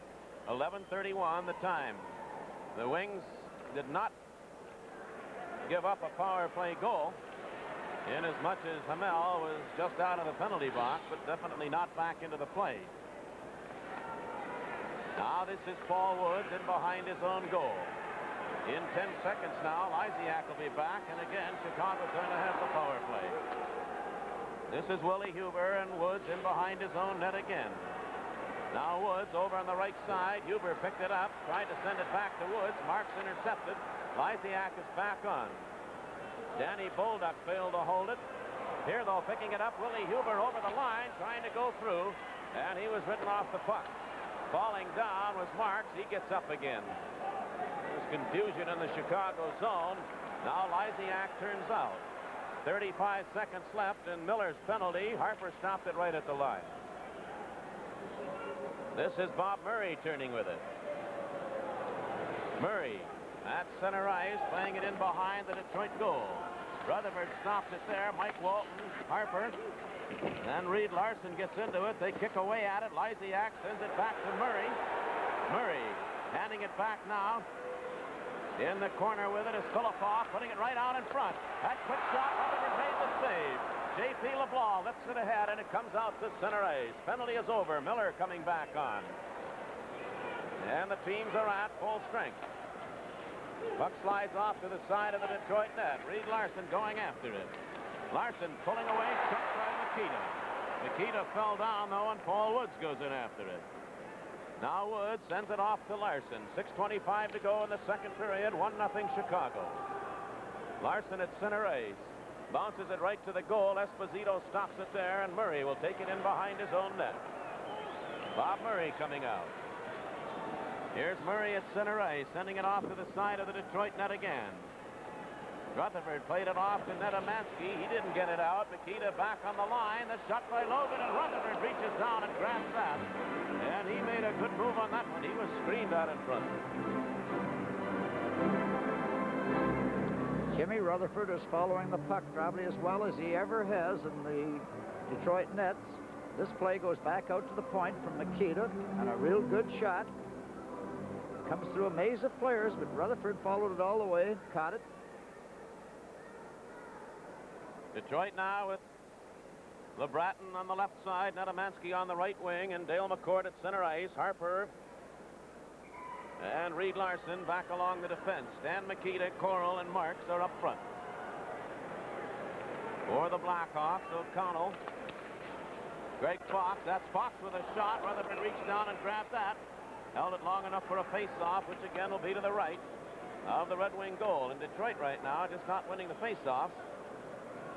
Stan Mikita, who's been one of the best throughout a great National Hockey League career, remains pretty good. He probably is the best, Bruce. He has all that experience going for him. He was beaten that time, though. Dale McCourt won it that time. Puck bounced back to the Chicago blue line. Played ahead on the right side. Cliff Coral lifted it off Mikita. Mikita dug it away, sent it back to Coral. Now Coral dumping it off to the side of the Detroit net. Rutherford stopped it, played it away to LeBratton. Danny LeBratton handing it off to Perry Miller. His shot knocked away. Dale McCord dropped it back for Reed Larson. He knocked off the puck by Coral and picked it up and beats Nedemansky. Net ahead right through the skates of Dale McCord. Fox digging in behind his own goal. LeBratton should get there first, but he was checked by the Chicago player. And the Hawks and the Red Wings hold it in along the boards. It came loose. Defenseman Greg Fox with it. Now Stan Mikita at his own blue line, turning with it, handing it off to O'Connell. Mike O'Connell on the right side to Coral. Coral took the shot. Miller blocked that. LeBratton went in after it. They scramble along the boards. Digging it out now, Mikita. Mikita put it right out in front. Rutherford made the save. Is right in on top of him was Filipov. That puck is underneath players along the side. And now you can see them all moving into it. I think Mikita and LeBratton were having words. LeBratton tried to tie him up over in the corner. So the face-off, when this all cools off, will be in the Detroit end.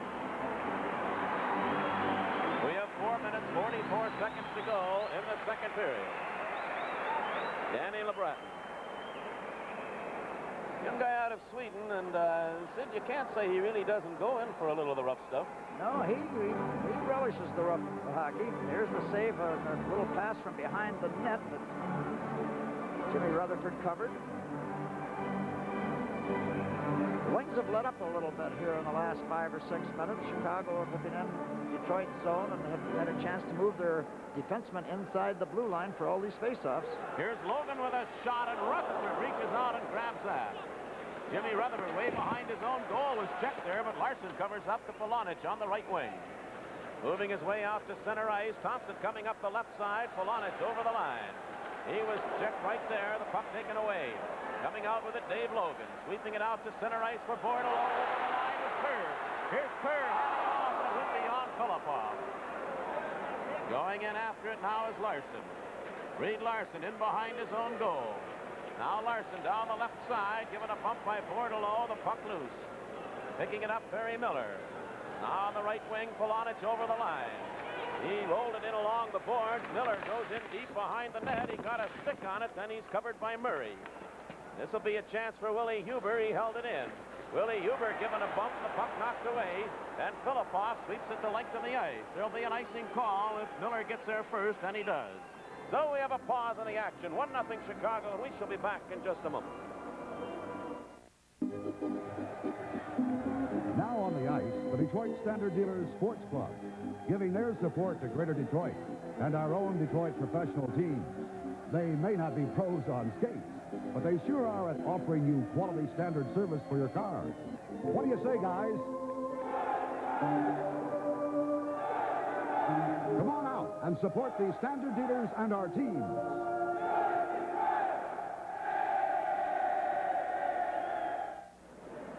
Coming soon, Pesky, new great American supersize hot dog. the one that fills the bun at your supermarket. Both teams at full strength now. 3 minutes, 40 seconds to play. Second period. The Blackhawks lead 1-0. This is Mike O'Connell bringing it out to center ice. Off to Lysiak. He had to hold up as Bully was way in ahead of it. Now the puck dumped deep into the Detroit end as Paul Woods circles in behind the goal. He's hauled down and Bully will go off. On the delayed call, Woods got right up. Played it in behind his own net for... There's another, could be another penalty as Rutherford was knocked down. But on the delayed call, the Red Wings still have the extra man, and now Lysiak gains control, and Bully's going to draw the only penalty. But the Red Wings are going to have a power play chance.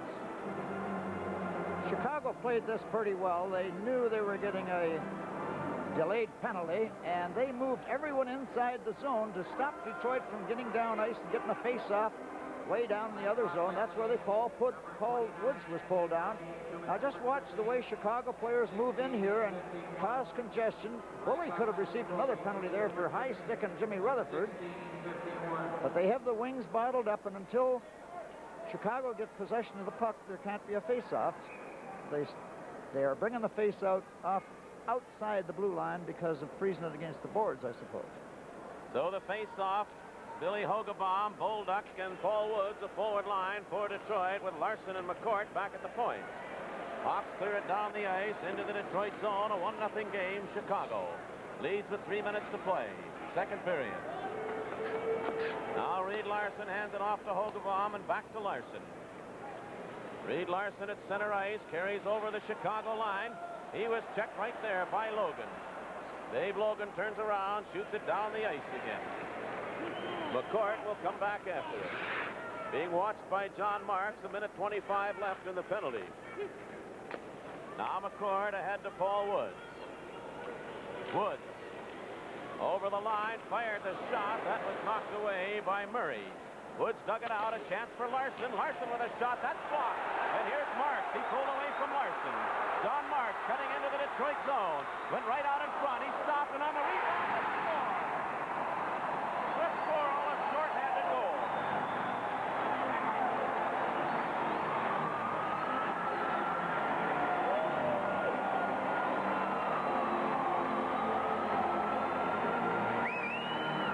Here's a case of a mistake by the Wings when they were chasing Marks down along the boards. The shot was deflected.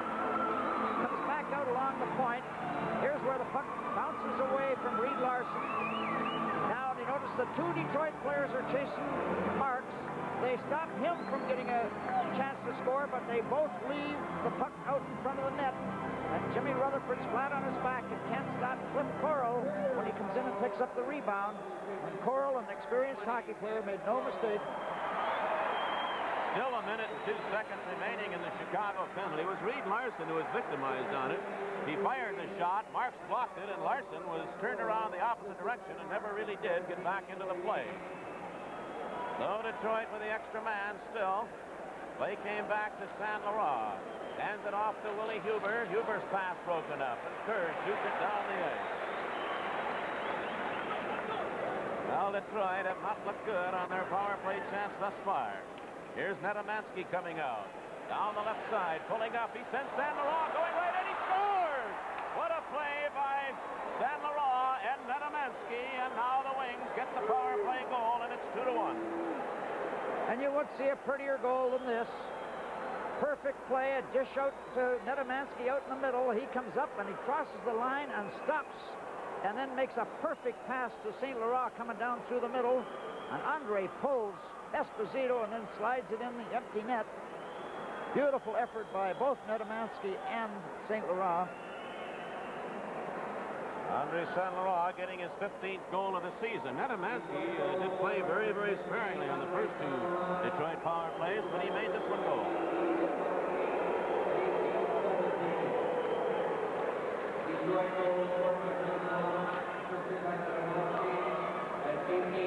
Netamansky draws the only assist on the goal at 18-17, the 15th of the season for Andre Saint Laurent.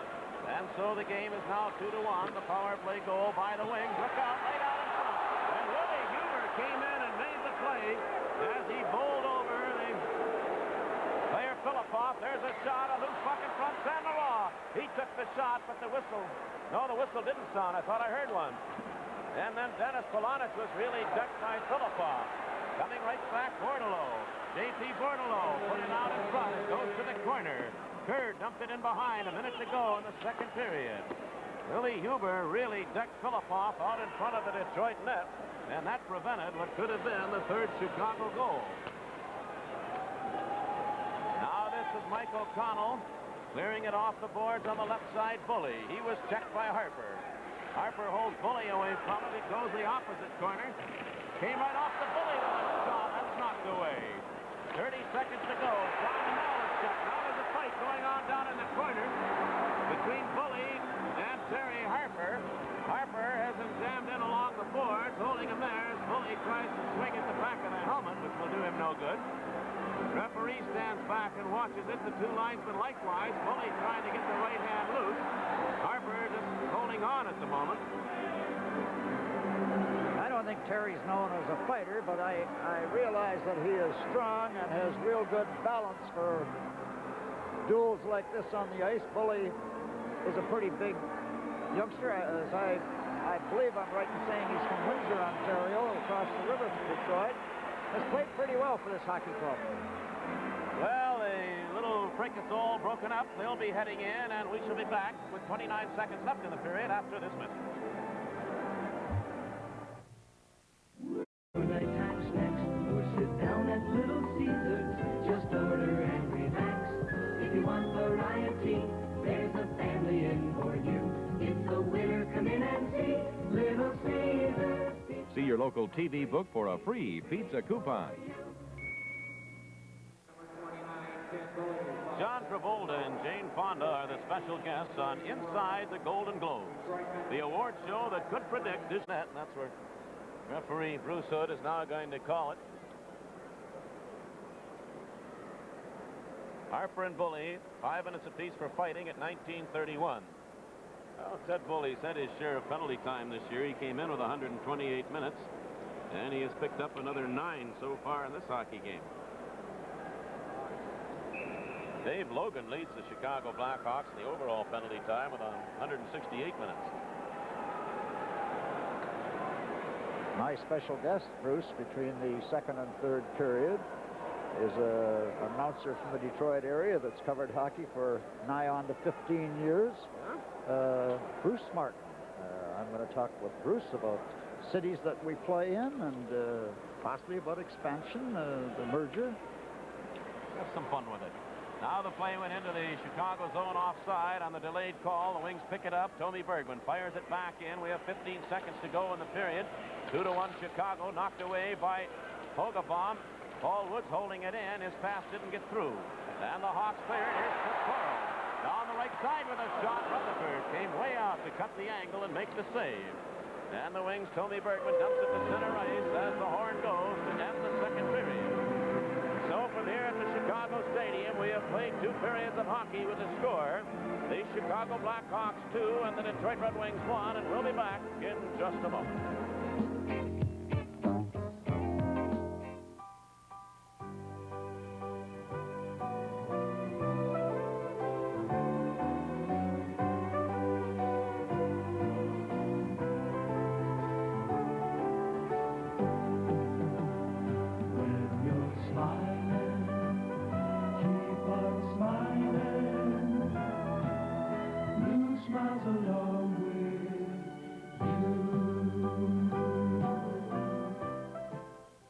If you're not sure where that business or store is located, you have 2 choices. You can drive around in circles, wasting a lot of time and gas, or you can let your fingers do the walking in the yellow pages first, where smart advertisers show you maps to help you find them, when they're open, brand names and services, so you know they'll have just what you want.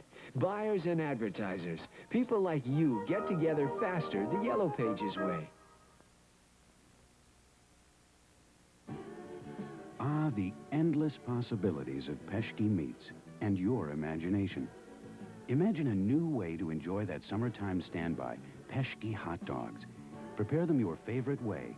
Add bits of green pepper or whatever you like to your favorite kind of melted American processed cheese and pour. Your imagination makes it possible. Peschke makes it perfect. Peschke makes it perfect, 'cause Peschke really cares.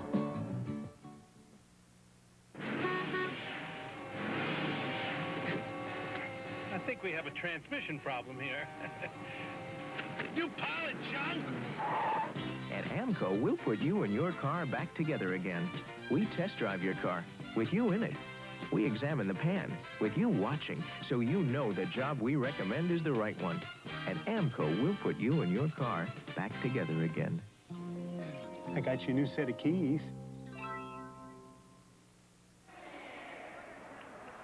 Bruce, we're witnessing quite a hockey game here. 40 minutes by the board, 2-1 for Chicago. But the Wings have carried the play as much as Chicago. Well, you'd have to say that. The shots on goal, Sid. Detroit outshot Chicago 10-8 in the first period, 13-12 in the second. That's 23-20.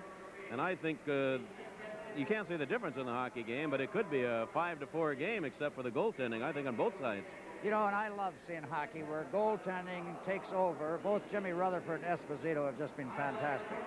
Well, I'll have a hard time believing this game is going to end 2-1. I think it's still anybody's hockey game, and it's going to be interesting to see how the Wings come out and play it, because we won't forget the first game that was played here back in October when Detroit had a 3-1 lead with about 3.5 minutes to go. Bordelot got an unassisted goal when he and the puck and everything went in the net, you'll recall, and then they stormed around and scored the tying goal with just 1 minute to play. Well, maybe it's the Wings' turn to come back. Bruce, I'm going to talk about things that I think I would like to hear your version. You know, you've been going up and down the road with the Wings now for nigh on 15 years. Yeah. Prior to expansion, through expansion, we go to 16 beautiful cities, stay at nice hotels. Do you have a favorite? Oh, I think if you're just talking about the city itself, I do love Vancouver. But without hurting any other cities, it's fun. I don't think there's a city you don't go into, do you, that isn't interesting and fun? I like the city of Chicago right here. And New York is always different, though I didn't want to live there, I don't think. Now, see, I would differ. I thought you were going to say Montreal, because Montreal has the French restaurants and real good, well, they all have good eating places. But Vancouver, so does Detroit. Right. But Vancouver has the mountains and the water and just everything there. And to me, it's such a scenic, I just love it. In San Francisco, too, when we used to go there, I wish they'd get a franchise back in there. Yes, San Francisco and possibly San Diego would be a nice spot, too. Oh, yeah. But what I like about some of the cities, though, more than others, are our broadcast locations are set up here in Chicago. I think is probably one of the best in the National Hockey League so far as the overall view is concerned, and separation from spectators. And then we have some brutal ones where we're vying with the crowd around us at all times, and bad sight lines and what have you. Bruce, when I talk to some of the older players in the league, I ask them if they find what difference they find between the old 6-team league and now the league that with 17 teams. Now, you have been covering hockey through both eras. Do you find a difference between the type of hockey played? Oh, sure. I'm saying it's so much easier to broadcast when there were just 5 other teams you were looking at all season long, and I was lucky enough to be here the first 2 years that the 6-team league was involved in the National Hockey League, and you'd play a team, and we've said it so many times, but you'd be in Toronto Saturday night, and you'd know everybody and remember everything that just happened Saturday, and the same 2 teams would be going right back at it Sunday, and it was just fun kind of hockey. And then you'd go into every city 7 different times during the course of the National Hockey League season, 14 games against the other 5 teams, and I really enjoyed it. I loved it. Well, I enjoyed it because right now we have Bobby Crom and Al Coates taking the 2 of us out real often. Years ago, yourself and Bud Lynch would more or less accompany me on little sorties after the game. Oh, and they were some of the fun days, too, coming into a city prior to the game and having an evening together, and we'd sit down and talk hockey for 10 minutes and the heck with it the rest of the night, and let the situation cool off a little bit, but we did have some good times. The 3 Musketeers, Abel and Lynch and Martin. And we were superstitious. Oh, I'll tell you that. We would eat at the same place if they won a game, or we'd never go back in if they lost the next night. Right? Bruce, you know... And you started to smell with some of the clothes you wouldn't take off, too. Oh, don't say that now. Listen, let's just talk. There's a lot of talk throughout the league, and more so in Canada, on the fact that the World Hockey and the National Hockey League may merge. If they do, what do you think is going to happen hockey-wise with all the players? I think it's going to be an entirely different kind of hockey. We're going to see every team in the National Hockey League, what, 4 times? Right. 2 away and 2 home. If it happens. If it happens, sure. And that means like the Montreal Canadiens, who come into Olympia 4 times during the season now, will be in only twice. All of the teams will be. And when you play teams only 4 times during the course of a 7-8 month season, that isn't very much. I don't think I'm going to like it as well in that respect. But so far as players are concerned, I think hockey will be a little better, because you're going to weed out some of the fringe players maybe in the National Hockey League, and certainly quite a few of them in the World Hockey Association. Well, you have a good point, but then again, we have new cities that we'll be going to, possibly Edmonton, Quebec City, Winnipeg, Hartford.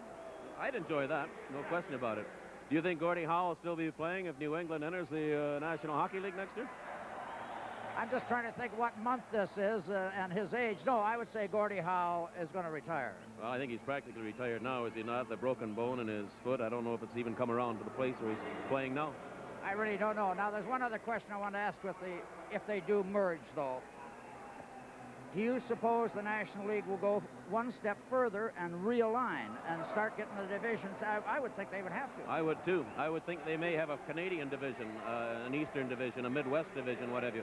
Because where we're involved right now, the travel is almost ridiculous. When you get in an airplane, leave Detroit, fly all the way out to Los Angeles, play 1 hockey game, get back on the airplane, fly back into Detroit, and you have to do this 4 times during the season, because the only other team out there is Vancouver, and you play them only twice. So I would think certainly that they'll have an Edmonton, a Winnipeg, a Vancouver, and maybe Los Angeles. If that's what you're thinking. Well, I was hoping something like that. I would like to see the days back when we could build up such a rivalry between, say, Toronto and Chicago and Montreal. Here we played this hockey club on December the 10th. Yeah. And here we are back in Chicago on March the 18th. That's an awful long time to gap in between playing games. Well, and rivalry is such an important part of the game of hockey, too. You know that, particularly during your playing games. There are games you just kind of look forward to, because I've heard so many of the fellows talk about it.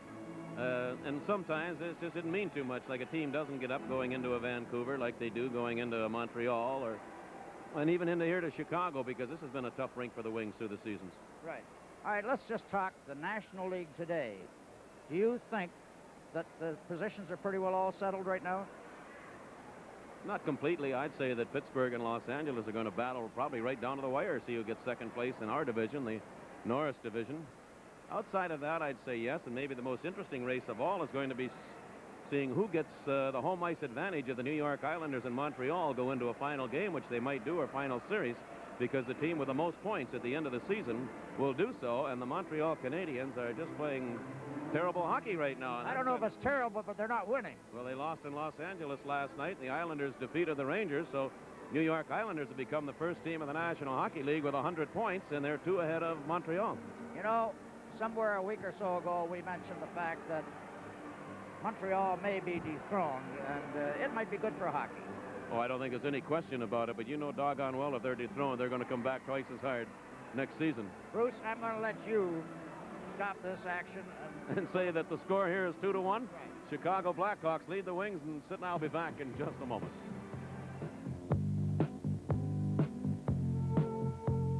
How does the Bank of the Commonwealth help me?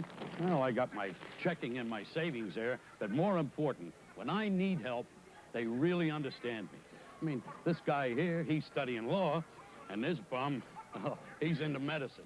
I mean, every old man wants his kid to do better than he did. So, between my back and my bank, my kid's got a future. Hey, Doc, start operating. Trying hardest to help. That's the Bank of the Commonwealth. My son, the judge. Will the owner of the AMC Concorde please move it? Concorde. Why is American Motors Concorde such a success? Value. Because the AMC Concorde DL is a compact that comes with its luxury extras at no extra charge. Luxuries like a Landau roof, crushed velour seats, digital clock, and a smooth, quiet ride. What is this? Everyone owns a Concorde? 1979 AMC Concorde, the new American success story. Bruce, we were talking about the race between, overall first place between the Islanders and Montreal. Now, I'm going to ask you a difficult question. The fact that Montreal play in a division with Los Angeles, Detroit, Pittsburgh, and Washington, and play those teams 8 times, while the Islanders play in the toughest division of all hockey with Philadelphia, New York Rangers, and Atlanta, do you think that Montreal has had that advantage? Oh, there's no question about it. And the fellow who first pointed that out to me was earlier this season when we were in Montreal. It was one of the Canadian officials who said that right now it's a good thing that Montreal is doing what they're doing with their, and that's a lot of games to play against the Washington and Detroit when they were not going well, though the Wings have given Montreal fits the last couple of games, but 8 against Washington, Pittsburgh, Los Angeles, and Detroit is a little different than playing 8 games against Atlanta, Philadelphia, and the New York Rangers, like the Islanders have had to do. Certainly, I think the Islanders have had a disadvantage there and have overcome it. I think so, too. Here in Chicago, this is something a little different today. We have a lot of youngsters here. Can you recall in hockey here in Chicago, they used to hang from the rafters. They're not doing it now, but promotion days. No. They used to have 16,666 people here for every game. They'd be hanging all over the place, and you knew there had to be 20,000 or more, but the fire marshal said 16,666 when you were general manager here.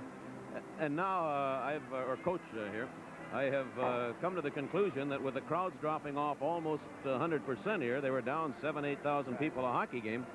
Suddenly, for the first time, the management seems to have taken recognition of the fact that we need these fans. And when they weren't drawing them in with a hockey club that is well below the 500 mark, despite the fact they lead their division, all of a sudden, and Bobby Orr, believe it or not, is in charge of it all. They are marketing the game here with a stick day today, the first I ever remember like this, with score games being played between periods. Sid, you remember there was a tremendous snowstorm, I'm trying to think it was last year, that the Red Wings postponed a game in Detroit. They did it all around the country. Right. They had a tremendous snowstorm here last year. Nobody could get to the building, but the 2 teams did, so they played the game in front of, I think they must have had 200 people here total. And the fans who held tickets to the game just couldn't make it, and thus lost their ticket, lost their hockey game.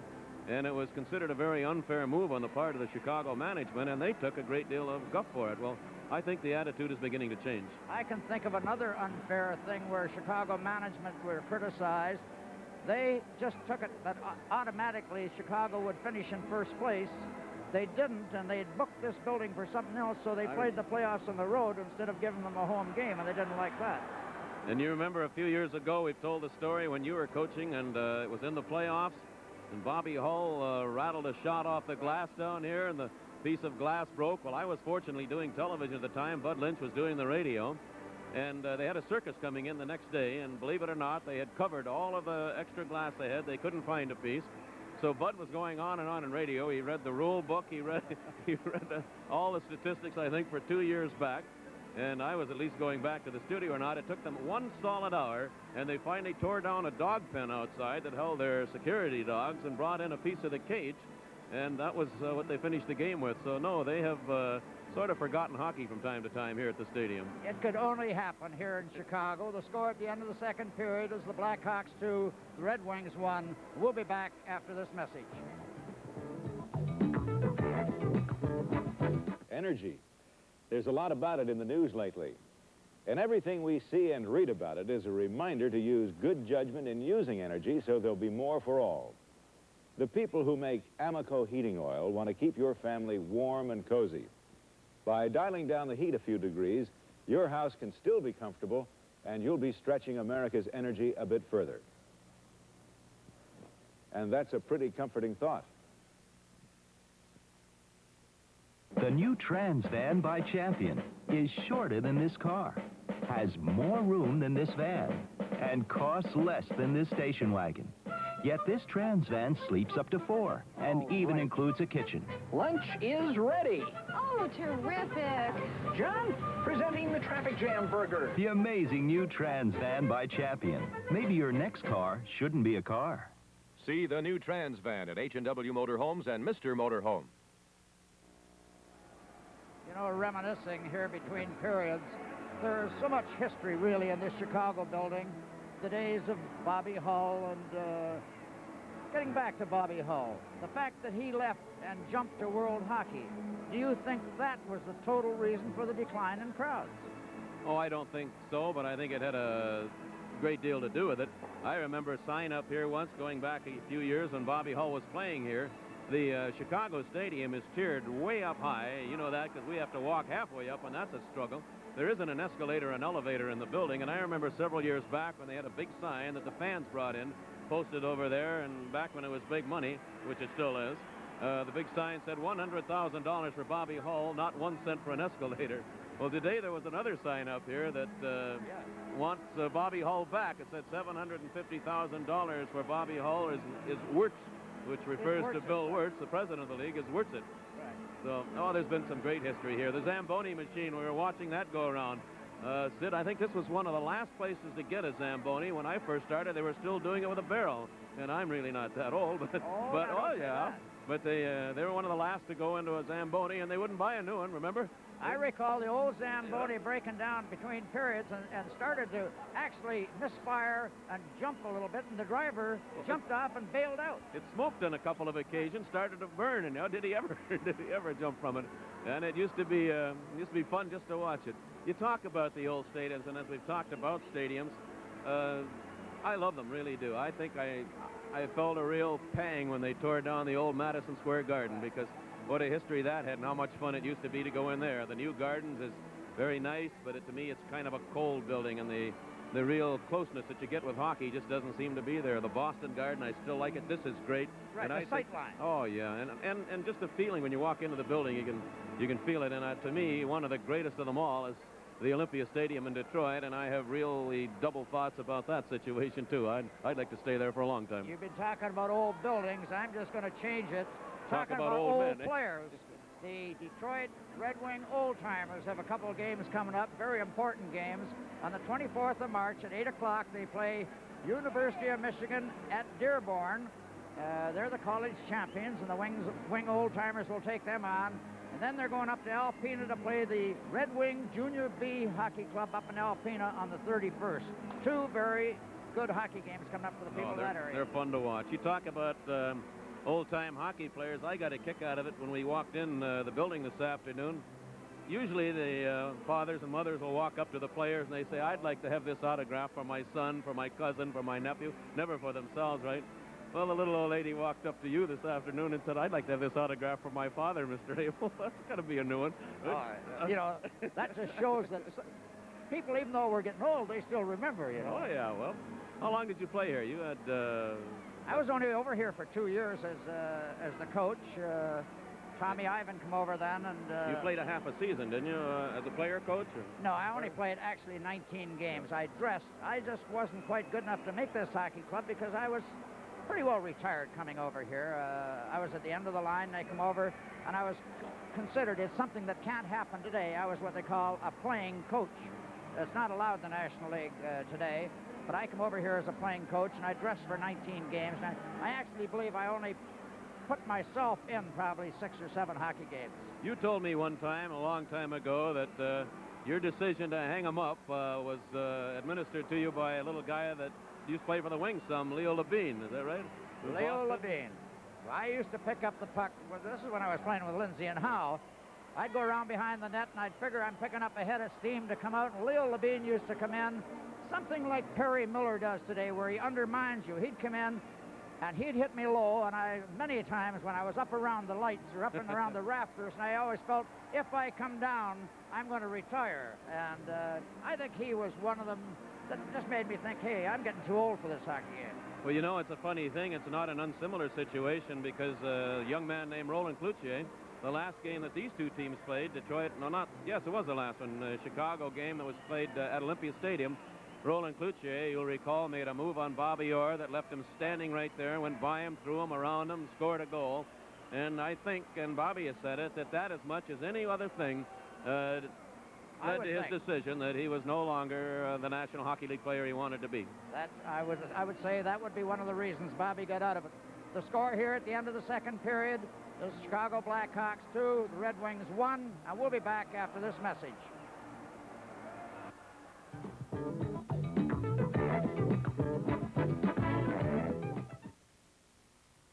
You've got to keep it up if you want to be happy. Keep it up.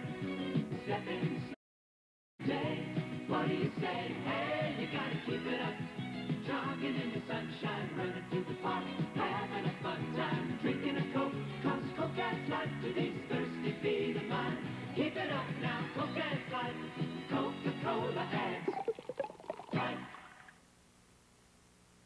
Dr. Donald L. Golden. More people wear contact lenses today because of the remarkable soft contact lens. This technological wonder is 40% water, as smooth and wet as the inside of your eyelid. Soft lenses are extremely pliable, easily conforming to the shape of your eye. The most important comfort breakthrough in the history of contact lenses, the soft lens. Another example of optometry and technology working together for your better vision. Parts Plus, the sign of quality parts, competitively priced, plus the kind of service you can count on. Valvoline isn't just for winning races, it's for anybody who wants the best protection possible for their hard-working engine. And now you can treat your car to Valvoline 10W40 all-season motor oil for just 69 cents a quart at your nearest participating Parts Plus auto store. Look for auto stores displaying this sign, Parts Plus, for automotive name brands you trust. Many of our guests on these telecasts receive a $100 gift certificate from Cousins Clothiers, where fit has been foremost for over 50 years. Sid, we're talking a little bit about the various divisions of the National Hockey League and whatnot, but what is interesting to me is the fact that if the Detroit Red Wings were in the Smythe division, currently led by Chicago, they would be currently tied for second place and have a shot at first instead of being in last and completely out of it. Well, that just shows how weak this other division is. They're sitting up with 62 points. Chicago, I mean, and have a 12-point lead with a game or two in hand on Vancouver. Vancouver right now, though, Bruce, they have to be a little concerned. They're only 6 points ahead of St. Louis, and St. Louis have a game in hand, and they're playing in Vancouver on Wednesday, those same two clubs, and that's going to be a very important game for them.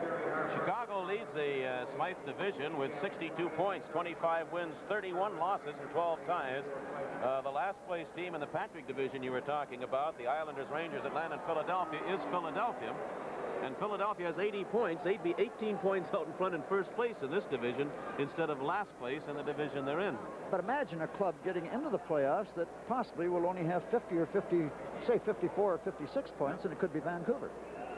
Well, right now, the business at hand is the third period of this hockey game. The teams are at full strength, though Terry Harper, along with Ted Bully, remain in the penalty box with their offsetting major penalties. 2-1, Chicago leads the play in the corner in the Chicago zone. Jammed in along the boards is San Laurent, and the play stopped, and the face-off will stay to the left side of Tony Esposito. The Red Wings have outshot Chicago 23-20 at this stage of the hockey game. Goal scored by Marks. The Red Wings were all intent and purpose 2 men short, and Chicago won at the time, though Hamel had just stepped back out onto the ice, so it goes as not a power play goal, and then Cole scored.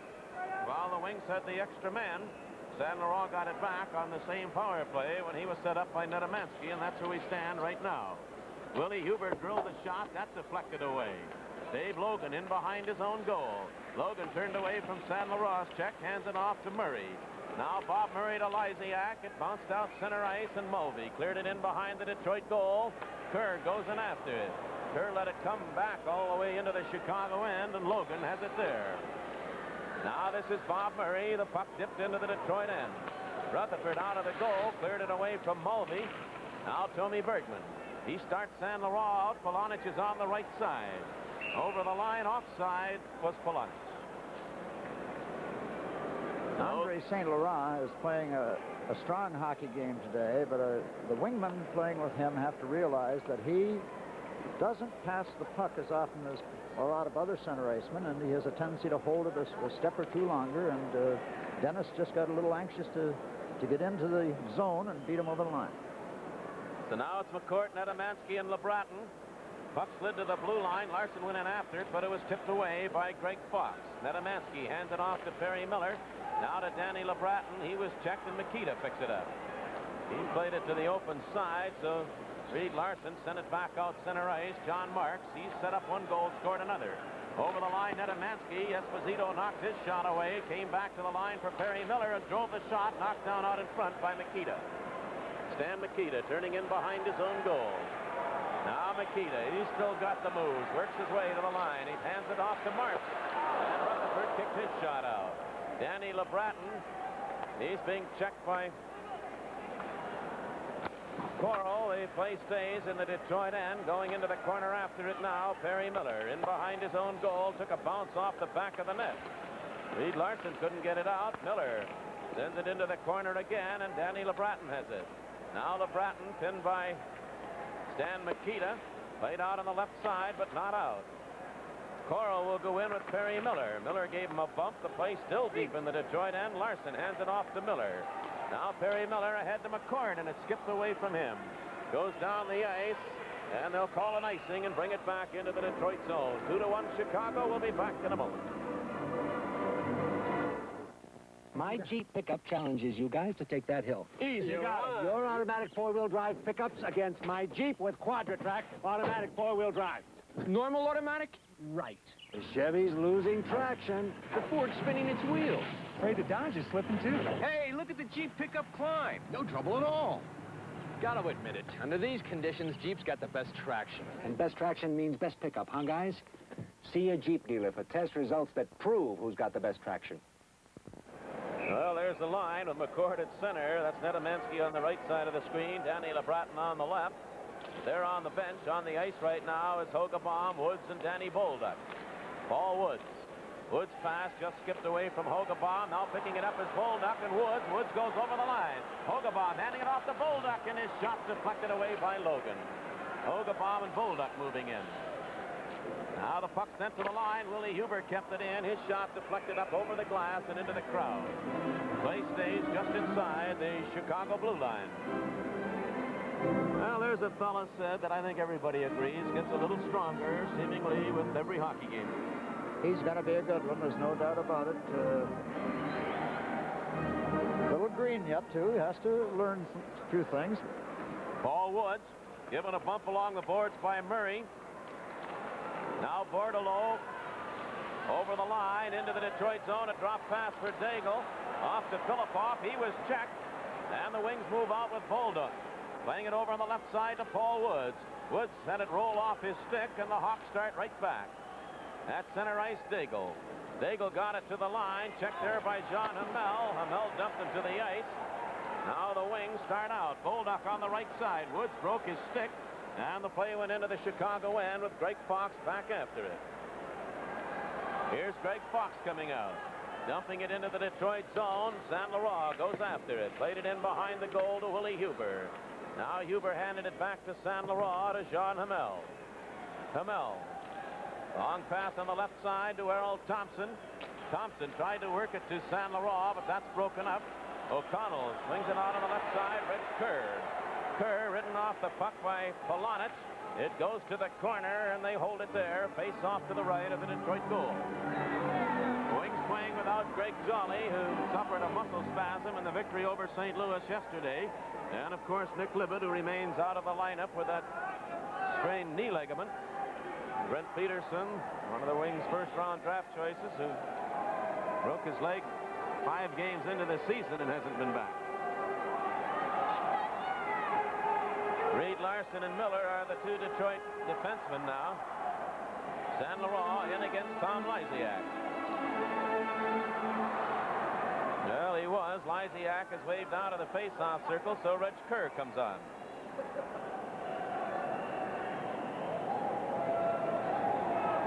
Linesman staring down. Kerr dropped the puck. Wings won the draw. Reed Larson dumping it out on the left side. Errol Thompson hemmed in immediately.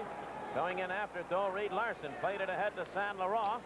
Andre Saint Laurent turning away from Mulvey's check. Now coming out center ice. Here's Saint Laurent, got by one man, got over the line, and Mulvey had his stick all tied up. And the puck driven back into the Detroit zone. Thompson's going to have to play it. They waved off the icing. Now Thompson, a dangerous pass, but he got away from it. Larson has Miller moving. Perry Miller with Polonich on the right side. Miller's pass didn't get through. It laid right there, driven into the corner. And going in after it, Chicago clearing into the corner for Greg Fox, and now to Kerr. He played it out center ice, and Polonich knocked it back in offside. I have one more group of Detroit fans, Bruce, to mention. Robert Holloway and family are here. It's young Robert's birthday today. A very good friend of mine that comes to a lot of road games. Al Simmons from New Baltimore. Want to say hello. Steve and Michelle Watson from Troy, Michigan. Jim O'Million, Steve Wright, Chet Steffen, and Mike Lozowski are all here. Want to say hello to the folks back in Detroit. Now it's LeBratton, McCord, and Nedemansky again. Puck kept in, no it wasn't, over the line as Tommy Bergman slashed it back in, and the face-off on the offside again comes out over the Chicago blue line. The Blackhawks lead it 2-1. We had no scoring in the first period. Tommy Bergman, he sat out the last few games with an injury. No scoring in the first period. Detroit out shooting Chicago 10-8. Then John Marks, well, Chicago actually held a one-man advantage, playing 4-5, but Detroit's penalized player Hamel just stepping out of the penalty box. That's when the Blackhawks scored the first goal. Here's John Marks putting it out in front. Huber tipped it over to the side. Now Willie Huber goes back after it, in behind his own goal to Bergman. Tommy Bergman on the right wing now to Nedemansky. Three of the wings move out, a long pass. LeBratton takes it over two lines, offside. Good play, had it worked. Penalty time to Harper, and Ted Bully is all over now, and they move out of the penalty box. We had played a little less than 5 minutes in the third period, a lot of time left. Same two teams at Olympia Stadium Tuesday night. We'll be with you on WDE Radio for that one, 20 minutes past 7 o'clock. Then next Wednesday night, the Wings will again be at Toronto to face the Maple Leafs, and that'll be right here on TV 50. Mark's pass ended up on Logan's stick and broken up now by Huber. This pass too far for LeBratton. That's rolling down the ice. They dig after it, and LeBratton evidently didn't touch it first. They call the icing, as there's the shoving of players off to the side of the Chicago goal. But that's broken up, and with the score 2-1 Blackhawks, we'll be back in a moment. It's special. That looks really nice and cool. It's special. Tastes the best special time. Looks refreshing. I can tell you, it's got a Labatt's taste. Yeah? And it's a real Canadian taste. Has it got body? That's it. It's got body. It's special. Tastes the best special time. And yet it has less than 99 calories in a bottle. It's special.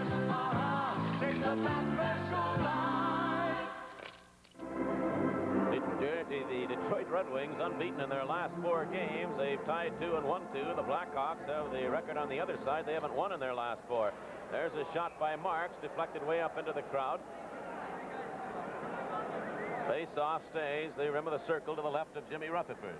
So the Wings would like to get one here to tie her all up. 2-1. Chicago leads it. Here's Marks again. Marks hands it off to Logan. Logan held it in, played it into the corner. Tommy Bergman had Coral all covered up. Coral, though, went in after it. Puck bounced high in the air. Bergman got it loose, hands it off to Danny LeBratton. A long pass, but broken up by Marks. He's played a strong game. Now Huber goes after it. Willie Huber playing it to McCord. He knocked it into the Chicago zone, and Logan goes after it. It's played back out center ice. Perry Miller. Now Miller starts Nedemansky into the Chicago zone. Ned pulls up, looking for somebody. Handed it off to Perry Miller. Miller fired the shot, and he shot it wide. And it came out center ice. That puck was up on end when Miller let it go. Reed Larson. Larson dumping it back in. Murray knocks it down, and the Hawks will turn out. Now Murray out on the right side. It skipped away from Bordelot. Errol Thompson shot it into the Chicago end. In behind his own net, Dave Logan. Now the Hawks start out with Reg Kerr coming out center ice. He overskated it. Still, he worked it to Filipoff.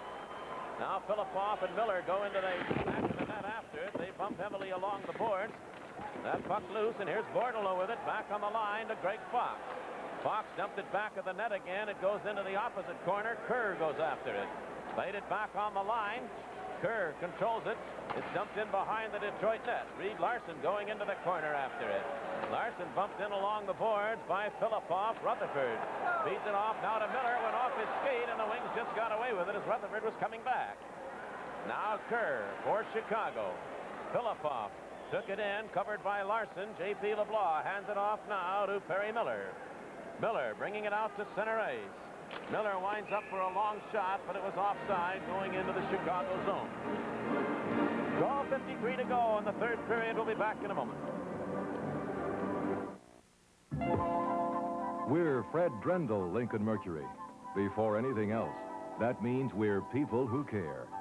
Well, it's just like any other business in any community in the world. I think that if you're going to be a business leader, then you have to be a community leader also. I think that's very important because you're setting the pace for the community, you and all your fellow business leaders. On Oakland near Telegraph in Pontiac. Bruce Martin along with Sid Abel, Director Marvin Muse from here at our telecast location, Chicago Stadium. Red Wings trail the hockey game 2-1. Just a little less than 13 minutes to play in this, the third period. Alan Daigle moves out now for Chicago. Paul Woods tipped it away from him, and Woods drives it down the ice. It's rolling, and it is not going far enough. They waved off the icing. So the Hawks will bring it back. Fox's pass broken up by Harper. Covering up is O'Connell. Mike O'Connell. Harper tipped it away from him. Paul Woods drops it back for Jean Hamel. Now Hamel over on the right side to Dan Bolduc. He sweeps it into the corner in behind the Chicago net. Going after it, O'Connell as Chicago moves out. Mike O'Connell playing it off to the side of the Detroit goal. Woods went after it. He tied up his man, and Billy Hogebaum swept him out. That's O'Connell taking the shot, then handed it right to Hogebaum. Three of the Wings come out. Right side pass to Bolduc. He's got Fox in front of him. Fox tipped it off his stick. Bolduc dug it out of the corner again. Danny Bolduc. He's got Hamel. Hamel drilled the shot. Knocked down out in front by Fox. And Fox sent it back out center ice. John Hamel with it there. John Hamel got it to the line. That's as far as he got, though. And O'Connell starts back. Took the long shot. Rutherford deflected it into the corner. Danny Bolduc sent it right out in front of his own net. And the puck driven away by Hamel. Now Saint Laurent. Andre Saint Laurent giving it now to Jean Hamel. Hamel at center ice. His pass went off Bolduc. And the Blackhawks shoot it right back into the Detroit zone. Harper in after it. Harper played it too far. It was actually stopped by the linesman, though, and so the play comes back into the Detroit end. John Hamel over on the left wing for Errol Thompson. Now Thompson scoops it ahead. Too far for Saint Laurent. Wings are just off a touch on the passing as Reg Kerr. He cleared it ahead to Bordelot. Bordelot tried to drop it back. Tony Bergman has him all covered. Now it's Dennis Polonic. He played it to Tommy Bergman. Three of the Wings. Here's Saint Laurent on the left side, and offside was Thompson. And the play back out over the Chicago line. Well, the Red Wings will be back into action again next Wednesday when they take on the tough Toronto Maple Leafs from Maple Leaf Gardens with our telecast time here on TV 50 at 8 o'clock. Michigan State University this afternoon defeating Notre Dame 80-68 to move up and onward in the NCAA play. 2-1, Chicago Blackhawks lead Detroit. 10:48 to go in the third period. Bordelot dumped it to the Detroit line. Tommy Bergman tipped it ahead to Saint Laurent. Over on the left side, Errol Thompson with a shot. That went wide. Here's Polonic holding it in. He drove a shot wide. Now it'll be Tommy Bergman on the left side, but he bounced it. It's kept in by Saint Laurent. Andre Saint Laurent turning with it. Saint Laurent, back it comes to Willie Huber. Huber's shot was blocked. And then he bumped into Filipoff, and the puck drops back into the Detroit zone. Tommy Bergman clearing it beyond Saint Laurent. Bob Murray. Murray shooting it back into the Detroit end. That's Cliff Coral. Coral bumped in along the boards by Huber.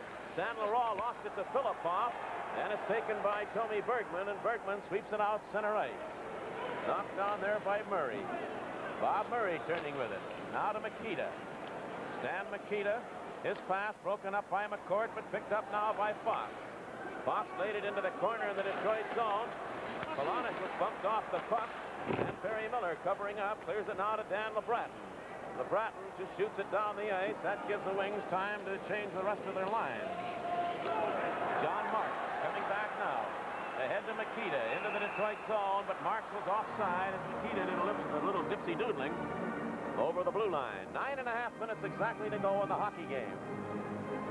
Chicago 2, Detroit 1. This has been a good hockey game, up and down pretty well all night long. The third period, not quite as much. The goaltenders have they've been the dominating forces so far. Excellent saves by both. From the face-off, this is Perry Miller. Off to Reed Larson, moving out center ice. He passed it too far for McCourt. They waved him. It was off facing again. And the Hawks have it in their own zone. Greg Fox cleared it to the line. Larson battles to hold it in. It's kept in by LeBratton, but his pass didn't get through, and Nedemansky comes chasing back after it. Now Nedemansky turning at his own blue line. Cleared it ahead to LeBratton. On the right side to Larson to Nedemansky. It bounced over his stick. Coral covers up. Cliff Coral. His pass to Makita. Makita played it back into the Detroit zone. Larson goes back after it. John Marks chasing him. Into the corner, McCourt drops it back for Larson. Now to Nedemansky, ahead to LeBratton. That was too far, and there'll be an icing call as it's touched back of the goal by O'Connell. We'll be back right after this message. Isn't it incredible how your tableware seems to disappear? No matter how often you replace it, there's never enough to match or go around. Now at Bank of the Commonwealth, when you put money into your savings, you can put Oneida Stainless on your table. So you collect Oneida, and your money collects interest, trying hardest to help. That's the Bank of the Commonwealth. Deposit this at the bank, Beecham. We'll need another place setting for the ambassador. Yes, madam. Face-off will be in the circle to the right of the Detroit goal. J.P. LeBlanc's come out as you watch Bobby Crom behind the net. He's taken the spot usually occupied by Bolduc on this line with Hogebaum and Paul Woods. Lysiak, as he has been a couple of times, again waved out of the face-off circle. So Mulvey comes in to face Bill Hogebaum. Play in the Detroit zone. Puck dropped. Came right back to Hogebaum. Couldn't get the stick on it. He's got it on a pass from Harper. Now Hogebaum over the line, drops it off, and it was away from Woods. Woods went chasing after it. Hogebaum put it out in front, but J.P. LeBlanc just couldn't reach it. Now Mulvey heads back for Chicago. Long shot wide of the net. John Hamel goes digging back after. Oh, he ever fell to the ice. There's going to be a penalty coming up to Chicago, and Hamel is down on the ice in behind the goal. I have never seen a blindsided. I have never seen a collision like that in hockey in all the years. Bully, I believe, is the player that hit him. Bully has gone to the penalty box, even with all the players and everyone down at the other end of the ice. Bully just made a run at Hamel and just caught him in behind the Detroit goal. You talk about a charging. Here the puck is thrown into the Detroit zone. That's Hamel just coming back now. You'll watch Hamel come from one side of the net. There's Hamel coming right now. And here comes Bully. John doesn't see him, and Bully jumped and really made contact, and Hamel is still down, I believe, behind the net. There's so many players there we can't see. He is. Lefty Wilson continuing to work on him. Well, jumping into a player constitutes charging, Sid, does it not? Yes, there's no doubt that it's a charging play. And the fact that John Hamel was making a play on the puck, he never did see what happened. I think they may give him... This might be a deliberate attempt to injure by... It could be a 5-minute penalty if it is. They posted 2. They're bringing the doctor out now from the Chicago bench to... Oh, John's up. He's going to be all right. They're going to give him 5 minutes, Sid, and well, they should. Hamel is up. I don't think he knows where he is right now. He's going off. He looks all right. He's looking up at the clock and skating off with Lefty Wilson.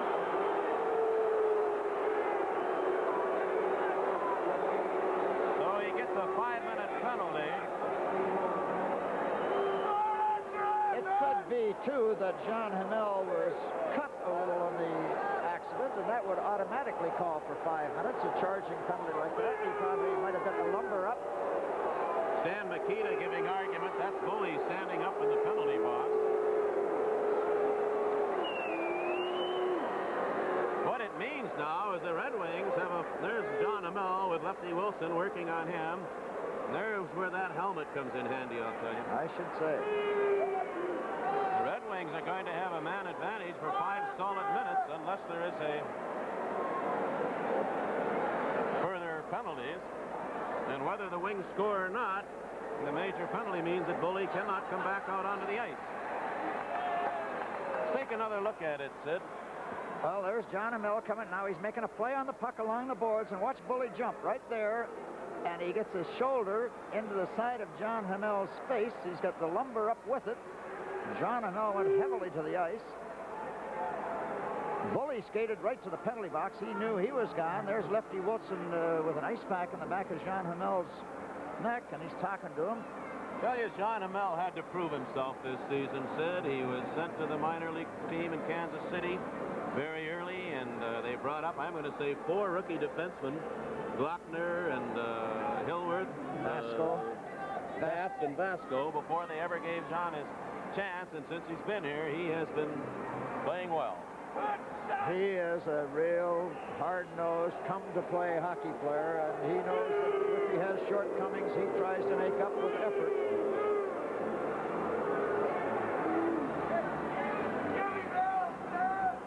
Well, the face-off, if it ever takes place, will be out over the Detroit blue line. We have 8 minutes and 9 seconds to go. A 5-minute charging penalty to Bully called at 11 minutes and 51 seconds. Chicago fans, I think, are probably I was going to say the worst in the league when it comes. You'll recall the last time here, they had a fight up in the stands with about 100 people involved.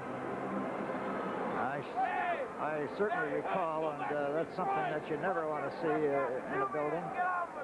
Now here's Reed Larson handing it off to Perry Miller. Larson sends it out to Errol Thompson. Back to Larson over the line. Now that's San Laurent. San Laurent took the shot. Esposito grabbed it. It goes into the corner. San Laurent was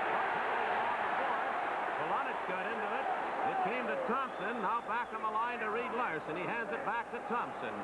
Errol Thompson back on the point to Larson. Now Errol Thompson again. Thompson off the side of the goal. He held it instead. Now the wings of the extra man. San Laurent back to Larson. Larson put it right out in front. They score! The puck tipped in right out in front of Esposito. The game is tied. And the Wings still have the extra man for 4 minutes and 21 seconds. That was not a typical Reed Larson shot. It was right along the ice. A deflection, I think possibly St. Laurent hit a skate out in front. Thompson to St. Laurent. St. Laurent or back to Larson. Now right along the ice and not quite that hard. A deflection, I think, right there by Errol Thompson. That's his 300th point. 151 goals and 149 assists. 300. He got a stick on it, just changed the direction right through Tony Esposito's legs. So he gets his 20th goal of the year. Thompson with Larson drawing one of the assists. And I think St. Laurent will have to draw the other. They passed back and forth in the corner a couple times. You can see still 4 minutes and 21 seconds remaining in the penalty to Ted Bully.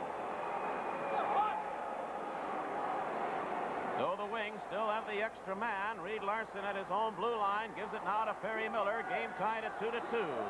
Fox played it back to the Detroit line. Perry Miller now to San Laurent. Andre San Laurent back to Larson. Errol Thompson was checked by Kerr. 4 minutes exactly remaining in the penalty time. Larson. Center ice pass. San Laurent dumped it over on the right side. A bouncing shot. Esposito played it toward the corner. The puck didn't come out. That's Polonich trying to get at it. He does. Goes into the corner with it. Back now to Perry Miller. Off to Larson. Larson hands it off to Thompson with a shot. That was blocked. It comes back now to Miller. Miller drove a shot. He scores! And the Wings lead it 3-2.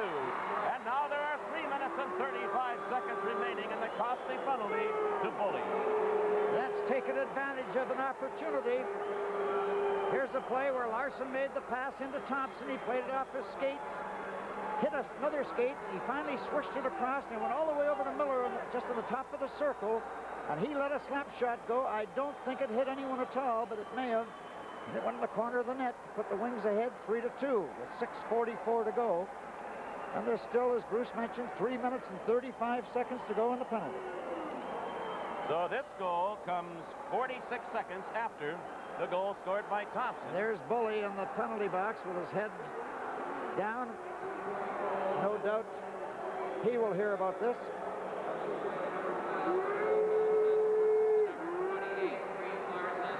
I can't hear the announcement, Bruce. Lefty Wilson is still working with John Hannell. Assisted by Thompson and Larson at 13-16. Miller from Thompson and Larson. Well, they've littered the ice here again, and the maintenance crew out taking care of it, and Bobby Popert in behind the Chicago bench has seen a very costly penalty to Ted Bully, result in first the tying and then the go-ahead goal by Detroit. I don't know if I'm incorrect or not, Bruce. The Wings, I think, were tied for the lead in power play goals coming into this game. And they've got 3 of them now. People throwing, no doubt, pennies and nickels and dimes on the ice. That's probably the most dangerous thing there is out on the surface of the ice. They just embed themselves, and a skate hits them, and down you go. Let me ask you this, Sid. As we go back to the penalty called in Ted Bully, which has become a very important call in this hockey game, were you in agreement with it? Oh, definitely. He took advantage. He knew that John Hannell wasn't aware that he was coming in at that angle. Had he just gone in, Bruce, and squeezed or took the boards away from John Hannell, but the fact that he jumped, got his elbow and shoulder and that up into John Hannell's head, it was a deliberate penalty, and whether he deliberately meant to hurt him or not, I don't know, but it was a terrific collision. Super 6 Tire Centers brings you moments to remember. 3 former Red Wings picked up 7 scoring points in a single game. Can you name 2 of them? Well, you talked about the old-timer, Sid. An old left winger from many years ago, Carl Liscomb, November the 5th, 1942, against the New York Rangers. Don Grosso, my old center iceman, February the 3rd, 44, against the Rangers. And Billy Taylor, who played for the Wings for a while, was a Toronto Star, March the 16th, 1947, against the Chicago Blackhawks. So the Red Wings have scored twice with Ted Bully in the penalty box and still have 3 minutes and 35 seconds to go. I said a little while ago that we were separated here at Chicago from the crowd, but there are 2 or 3 vocals who've moved in behind us. Now here is LeBratton over on the right side to Nedemansky. He was checked with holding it in, Willie Huber. Huber sends it back now to Tommy Bergman with a shot, and that went just wide. In along the boards, Huber didn't stop it. It went by him, and at center ice, Huber sweeps it off to Tommy Bergman. LeBratton, McCord, and Nedemansky up front. Here now is Nedemansky. Back into the Chicago zone, tried to work it through to McCord, didn't do it. And the Hawks clear it back down the ice, and now 3 minutes remain in Bully's penalty. Tommy Bergman. Now he leaves it for Dale McCourt. McCourt trying to pull away from Coral, brings it out to center ice. Into the Chicago zone. He picks it up a second time with a shot, and it went wide. Tommy Bergman holding it in at the blue line. He played it to LeBratton, came right back to Tommy, now to Willie Huber. Huber's pass skipped away from LeBratton. LeBratton went after it, put it out in front. But the Hawks take it. Now Chicago comes out, 3 of them down the ice. Murray over the line, and he was ridden off the puck as Tommy Bergman goes in after it. Tommy starts out. 3-2 Detroit. Wings have the extra man. Hogebaum to LeBratton. Here now Danny LeBratton.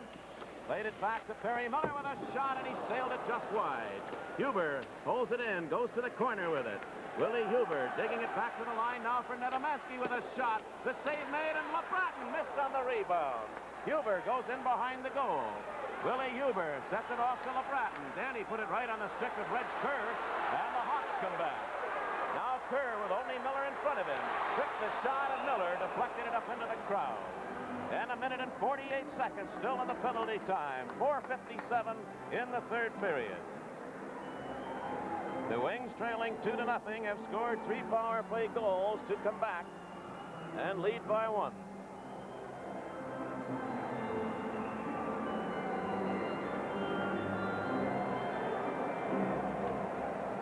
Our guests receive a gift certificate for a pair of Clark shoes or boots from Sherman Shoe Stores in Birmingham, Somerset Mall, Fairlane, and Lakeside Centers, and 12 Oaks in Novi.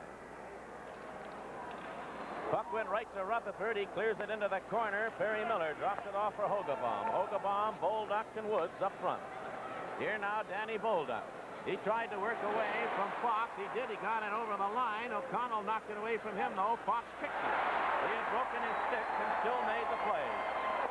Good move by the former Atlanta Flame. Detroit has the extra man for 1:20. They kick away at the puck at center ice.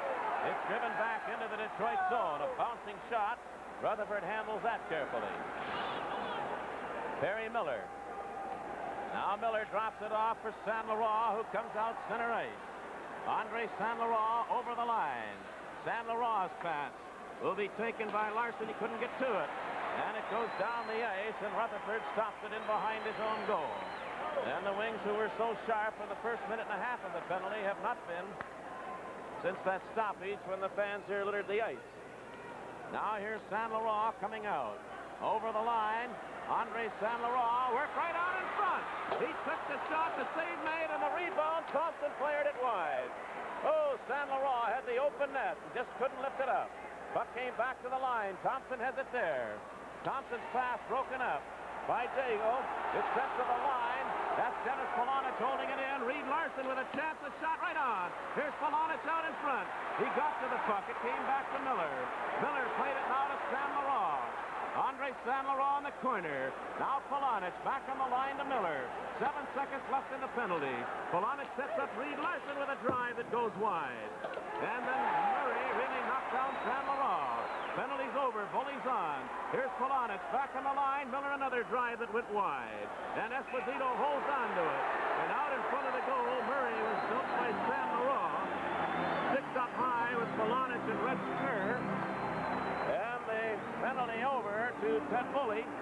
Saint Laurent and Murray have the six up high, two off to the side of the net. Well, we have 3 minutes and 2 seconds to go in the game. It's 3-2 Detroit, and we'll be back in just a moment. Can I offer you a Coke, sir? No. 7-Up, some coffee? No. Something a little stronger. No. I'd rather Werner's. No matter what else you got, don't get caught with your Werner's down. Wherever you're going, it's nice to know Werner's is there. Nothing can replace Werner's mysteriously refreshing taste. Absolutely nothing. Don't get caught with your Werner's down. The Wings having excellent chances to put the game possibly out of reach, and Esposito decides to freeze the puck. There's Polonich tying up with Logan. Logan knocked him back down, and just off the picture, St. Laurent tangled with Murray. There were no penalties called. It was just they were fighting for their spots out around the net. 3 minutes and 2 seconds still to go. In the game, the Wings lead it 3-2.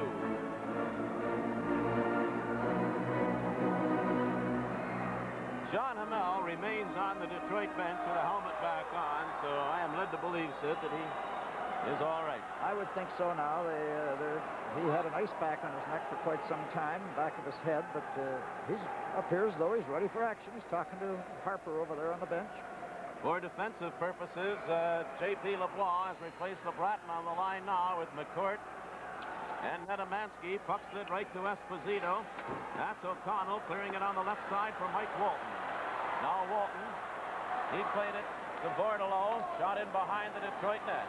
Jimmy Rutherford over on the left side for J.P. LeBlanc. He swings it out to center ice. Back after it is Fox. He put it right on the stick of McCourt. McCourt handed it off to Lysiak. 2:40 to go.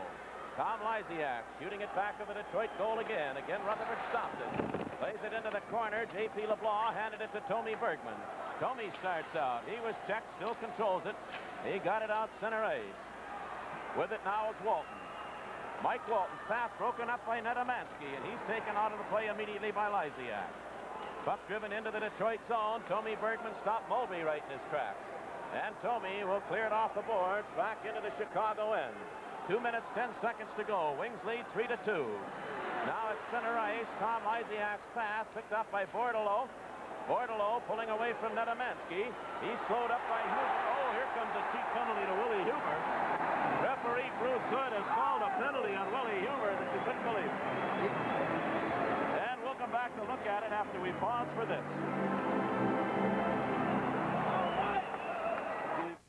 Will the owner of the AMC Concorde please move it? Concorde? Why is American Motors Concorde such a success? Value.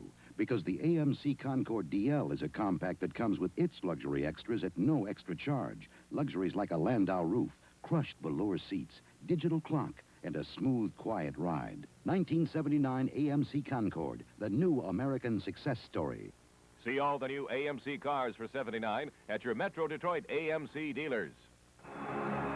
This, in a way, is a little bit of an evener because as the player tries to skip in between Willie Huber, Bordelot, Willie Huber got his arm out, although he did grab with his free arm.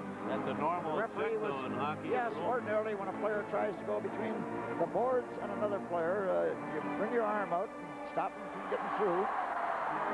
So Huber's off for holding at 18:05. Wings pick it up, and it's cleared out by Perry Miller. Back into the Chicago zone. It's Paul Woods and McCourt, penalty killers, along with Larson and Perry Miller. Keep an eye on Esposito. He may be coming out for the extra attacker still. Play goes into the opposite corner. Larson goes in along with Filippov. Puck jammed in along the boards. It came loose. Mikita couldn't find it. And fired all the way down the ice by Dale McCourt with 1:25 to go in the third period. 3-2 Detroit. Now Chicago has the extra man. Walton cleared it into the corner. Esposito playing well out of the net. Paul Woods let it come to the line. And it's Filippov holding it in, but Reed Larson has it. He lifts it in the air and shoots it down the ice. Esposito is still in the net. 1 minute and 5 seconds to go. Here's Filippov. On the left side, Walton. His pass knocked down. Played by O'Connell, then tipped back into the Chicago end. Lysiak back after it. 50 seconds to play. 3-2 Detroit. Now Tom Lysiak into the Detroit zone. Lysiak goes to the corner. Played it the opposite side. Esposito's out of the goal. That puck in along the boards. Woods falls down on top of it. And the play will stay to the left of the Detroit goal. And again, sticks come up high. 38 seconds still to play in the hockey game. Paul Woods made the right play there. He just made sure that he covered the puck.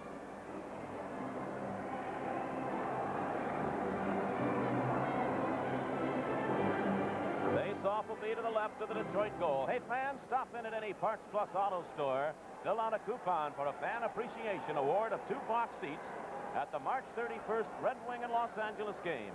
On each televised game, Parks Plus will present this Fan Appreciation Award during the Parks Plus post-game show. Chicago net is empty. I think Bobby Crom has called the 32nd timeout to give his boys a breather. Maybe Chicago. Chicago players are all over their bench too. So 38 seconds remaining in the game. Chicago has lifted the goaltender, so that'll give them 6 attackers to Detroit's 4 defenders, plus Rutherford. Face-off will be back into the Detroit end. Referee Bruce Hood has called a total of 12 penalties in the game, 7 to Chicago, 5 to Detroit.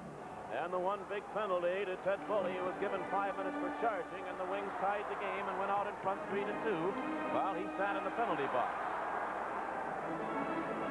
Wings have given up a shorthanded goal and then scored on the same power play.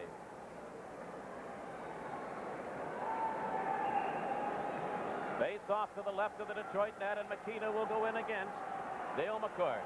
Big face off. 38 seconds to play. And somebody threw something on the ice just as the puck was dropped. And that may have taught Dale McCourt something. The minute Mikita touched the puck and he got possession of it after the face-off, he swished it right back out to the point man. Dale McCourt could have gone to school off that face-off. If he doesn't win the face-off, be aware of a pass back to the point. And that's right where it came. Back to the line from Mike Walton. Walton with a shot, and Rutherford drove it away. And McCourt the Chicago players, so there'll be no icing. Puck cleared over on the left side for John Marks. Marks turned around, but still now the Hawks come out. Here's a long pass. Perry Miller juggled it, and he sweeps it back out. It bounces into the Chicago end with 12 seconds to go. Now here's the pass to Filipov, stopped by Larson. Larson scores! And the Wings win it with an empty net goal by Reed Larson. It's 4-2. And talk about accuracy on a shot. He checked Filipov along the boards, and he was right at the center ice line. The pass is made up to Filipov right along the boards. Larson squeezes him away from the puck, and then in one motion shoots it practically center of the net, just a little to the right of center, from dead center ice to clinch this game with 7 seconds to go. The Wings 4, Chicago 2. And Reed Larson gets his 15th goal of the season at 19 minutes and 53 seconds. And the Red Wings are on their way to winning their third straight game. And on the road in their last 9 games, or rather 8 games, they will have won 5 and tied 1 and lost only 2. Bruce Hood, I think, rather wisely says the heck with it. Let him throw the debris on the ice. He's going to finish off the last 7 seconds. And the Wings are still short a man, so it will be a shorthanded goal that Detroit scored, Larson's goal. And as the buzzer goes, the Wings move back around Jimmy Rutherford and congratulate him. And Detroit will skate off with a 4-2 victory. And we'll be back to recap it all for you after we pause for this message.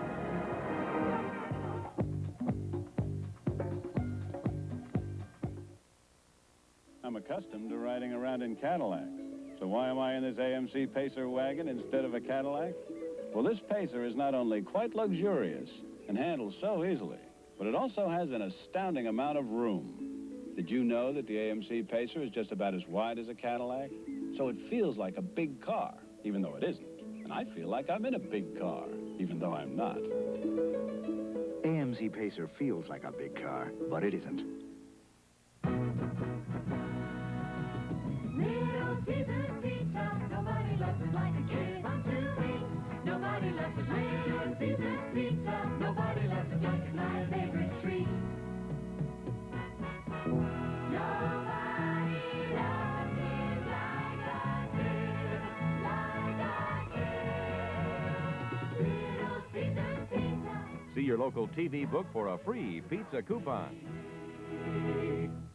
Yeah, the banks are all alike. They say they want to help, but where are they when you need them? When I needed help, they told me that I didn't have enough of my money to get any of their money. Well, you guys have been banking with the wrong banks. The Bank of the Commonwealth, they helped me send my kid through college. Braces for my daughter's teeth. My wife's car. In fact, I get so much help from my bank, my family thinks I'm made of money. Here, let's see you make this into money. Trying hardest to help. That's the Bank of the Commonwealth. Just like my family. Red Wing Hockey on TV 50. Wednesday at 8, the Wings will be in Maple Leaf Garden for the last time this season. Jimmy Rutherford will be rejecting the Maple Leaf shots while Andre Saint Laurent and Dale McCourt skate through the Toronto defense. Bruce Martin and Sid Abel will be on hand as the Red Wings battle the Maple Leafs. Wednesday at 8 on TV 50, your sports station in Detroit.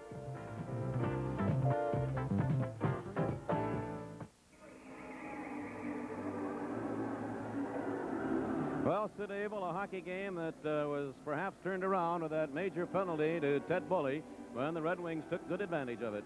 Well, they jumped on the opportunity, Bruce, but the Red Wings did play a real good hockey game. They had excellent goaltending by Jimmy Rutherford. Esposito played a fine game on the other end. It was a big win for the Red Wings, and they've just kept their streak going. Wings outshot Chicago 35-26, and this game wasn't decided until the play made by Reed Larson along the boards right at the end of the game. That was the puck race. You can watch it right here, Sid. Well, Reed Larson made a real good play along the boards. He stopped Filipov before he could get over center ice.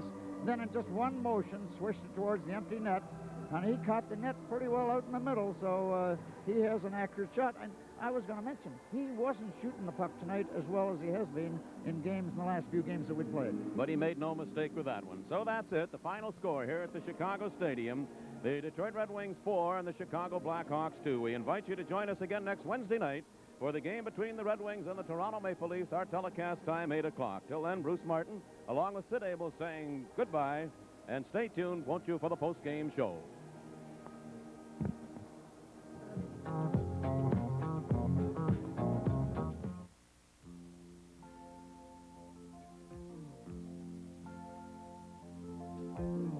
Every day the world awakens, people dream of what awaits them, getting ready to go on out and find their world. Every day we fly, we're showing the experience of knowing what the world wants when they want to fly. The world can have, we fly the world the way the world wants to fly. Pan Am, we fly the world the way the world wants to fly. Pan Am, we fly the world the way the world wants to fly. Pan Am, we fly the world the way the world wants to fly. Pan Am. The post-game show is brought to you by Coca-Cola. Coke adds life to Red Wing hockey. And by Parts Plus, automotive name brands you can trust. Give me a smile with everything on it, and I'll pass it on. So give me a Coke when you smile, and I promise to pass it along. I'm gonna pass it along. The world needs a break when it's tired and thirsty. Coke and a smile is how it should be. Coke has life, Coca-Cola has life. Well, as we do in each of our telecasts, our winner of the Parts Plus award for the two-box seats for the March 31st game against the Los Angeles Kings and the Red Wings is today Dale Hedham of Southfield, Michigan, who filled out his form at the Rico Auto Parts. Sid, a good victory for the Detroit Red Wings. It kind of makes you wish they'd started it about 6 weeks ago. Had they started playing the way they are right now 6 weeks ago, they'd be fighting for a playoff spot. They're playing very disciplined hockey. Their defense are playing much stronger, Bruce. They're moving the puck up to the forwards, and when they can't get in, they move the puck back out to the defenseman, and they try a different angle. And it's solid team effort by all of them. It's pretty hard to say any one hockey player is playing better than another. You hate to point at Jimmy Rutherford and say, well, he's the big difference in this hockey team right now, because certainly Rogie Vachon is a goaltender who is going to be good.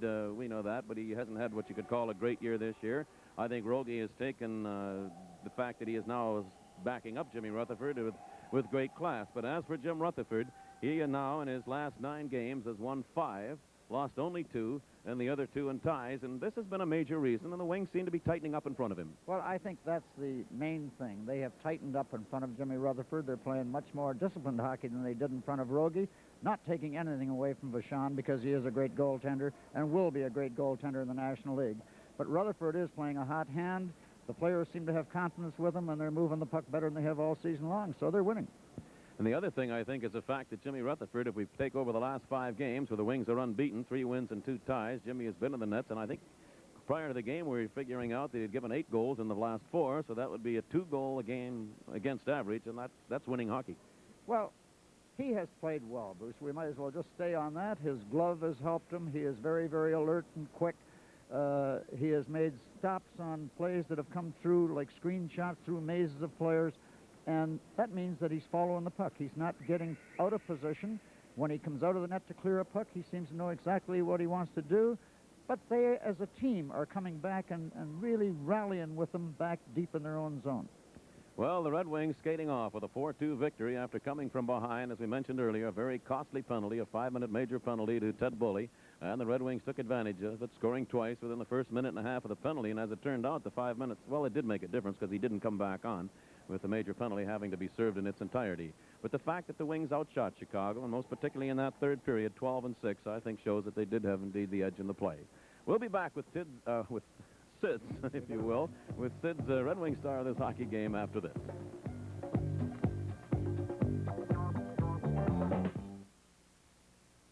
Saturday night, go downtown, see the sights, girls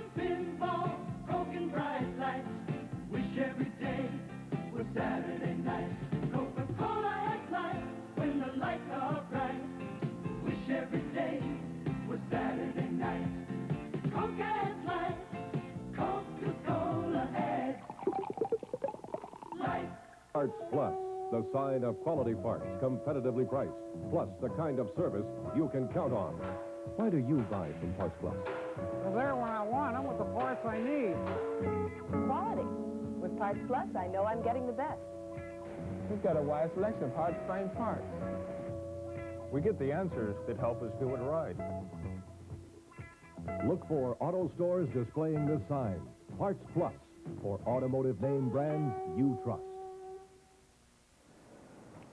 Sid, you've had an opportunity now to think the hockey game over and pick out your Red Wing star of this game.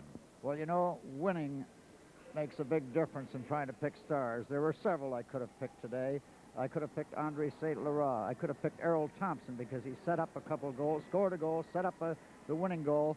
But I had to go to a defenseman. I thought the defense played well, and I thought Perry Miller in particular carried the play well all day, passed the puck up, scored the goal that actually turned out to be the winner. So he was my star of the game. And for being Sid's Red Wing star of the game, Perry Miller receives an ice chest full of Coke from the Coca-Cola Bottling Company. Well, the Red Wings move on now to play this same Chicago Blackhawks in the game Tuesday night. That's something we've talked about from time to time, Sid, the importance of coming back and playing the same team a night or two later. Do you look for the same sort of a hockey game? I would think so. In fact, I would say that Detroit should be able to come back and beat this hockey club. Chicago are going through the throes of trying to work 4 new hockey players, actually 5, into their lineup, and it takes time. You can't bring Filipoffs and Fox, Zaharko, Lysiak, and Ribble into an organization and within a week have them knowing just what's going on. Bobby Pulford no doubt plays a different type of hockey game than did the coach in Atlanta, and it's going to take these boys some time. Lysiak is the one no doubt that they want to see really get going.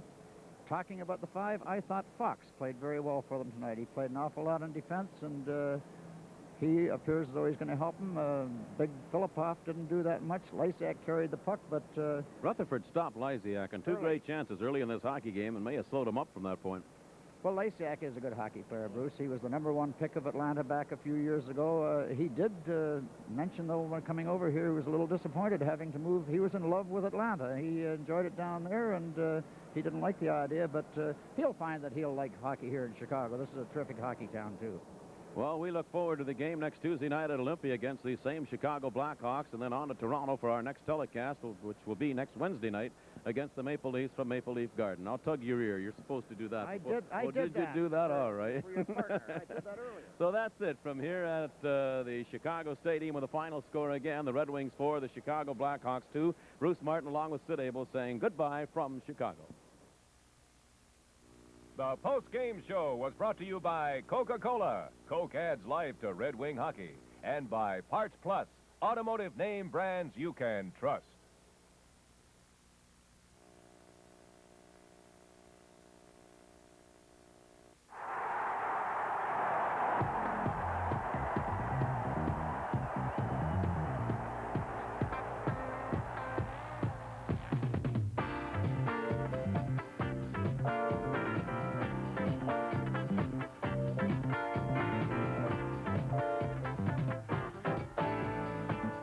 Detroit Red Wing Hockey was brought to you by your AMC and Jeep dealers, home of the Jeep CJs, Cherokee, Wagoneer, and AMC cars. And by Labatt's.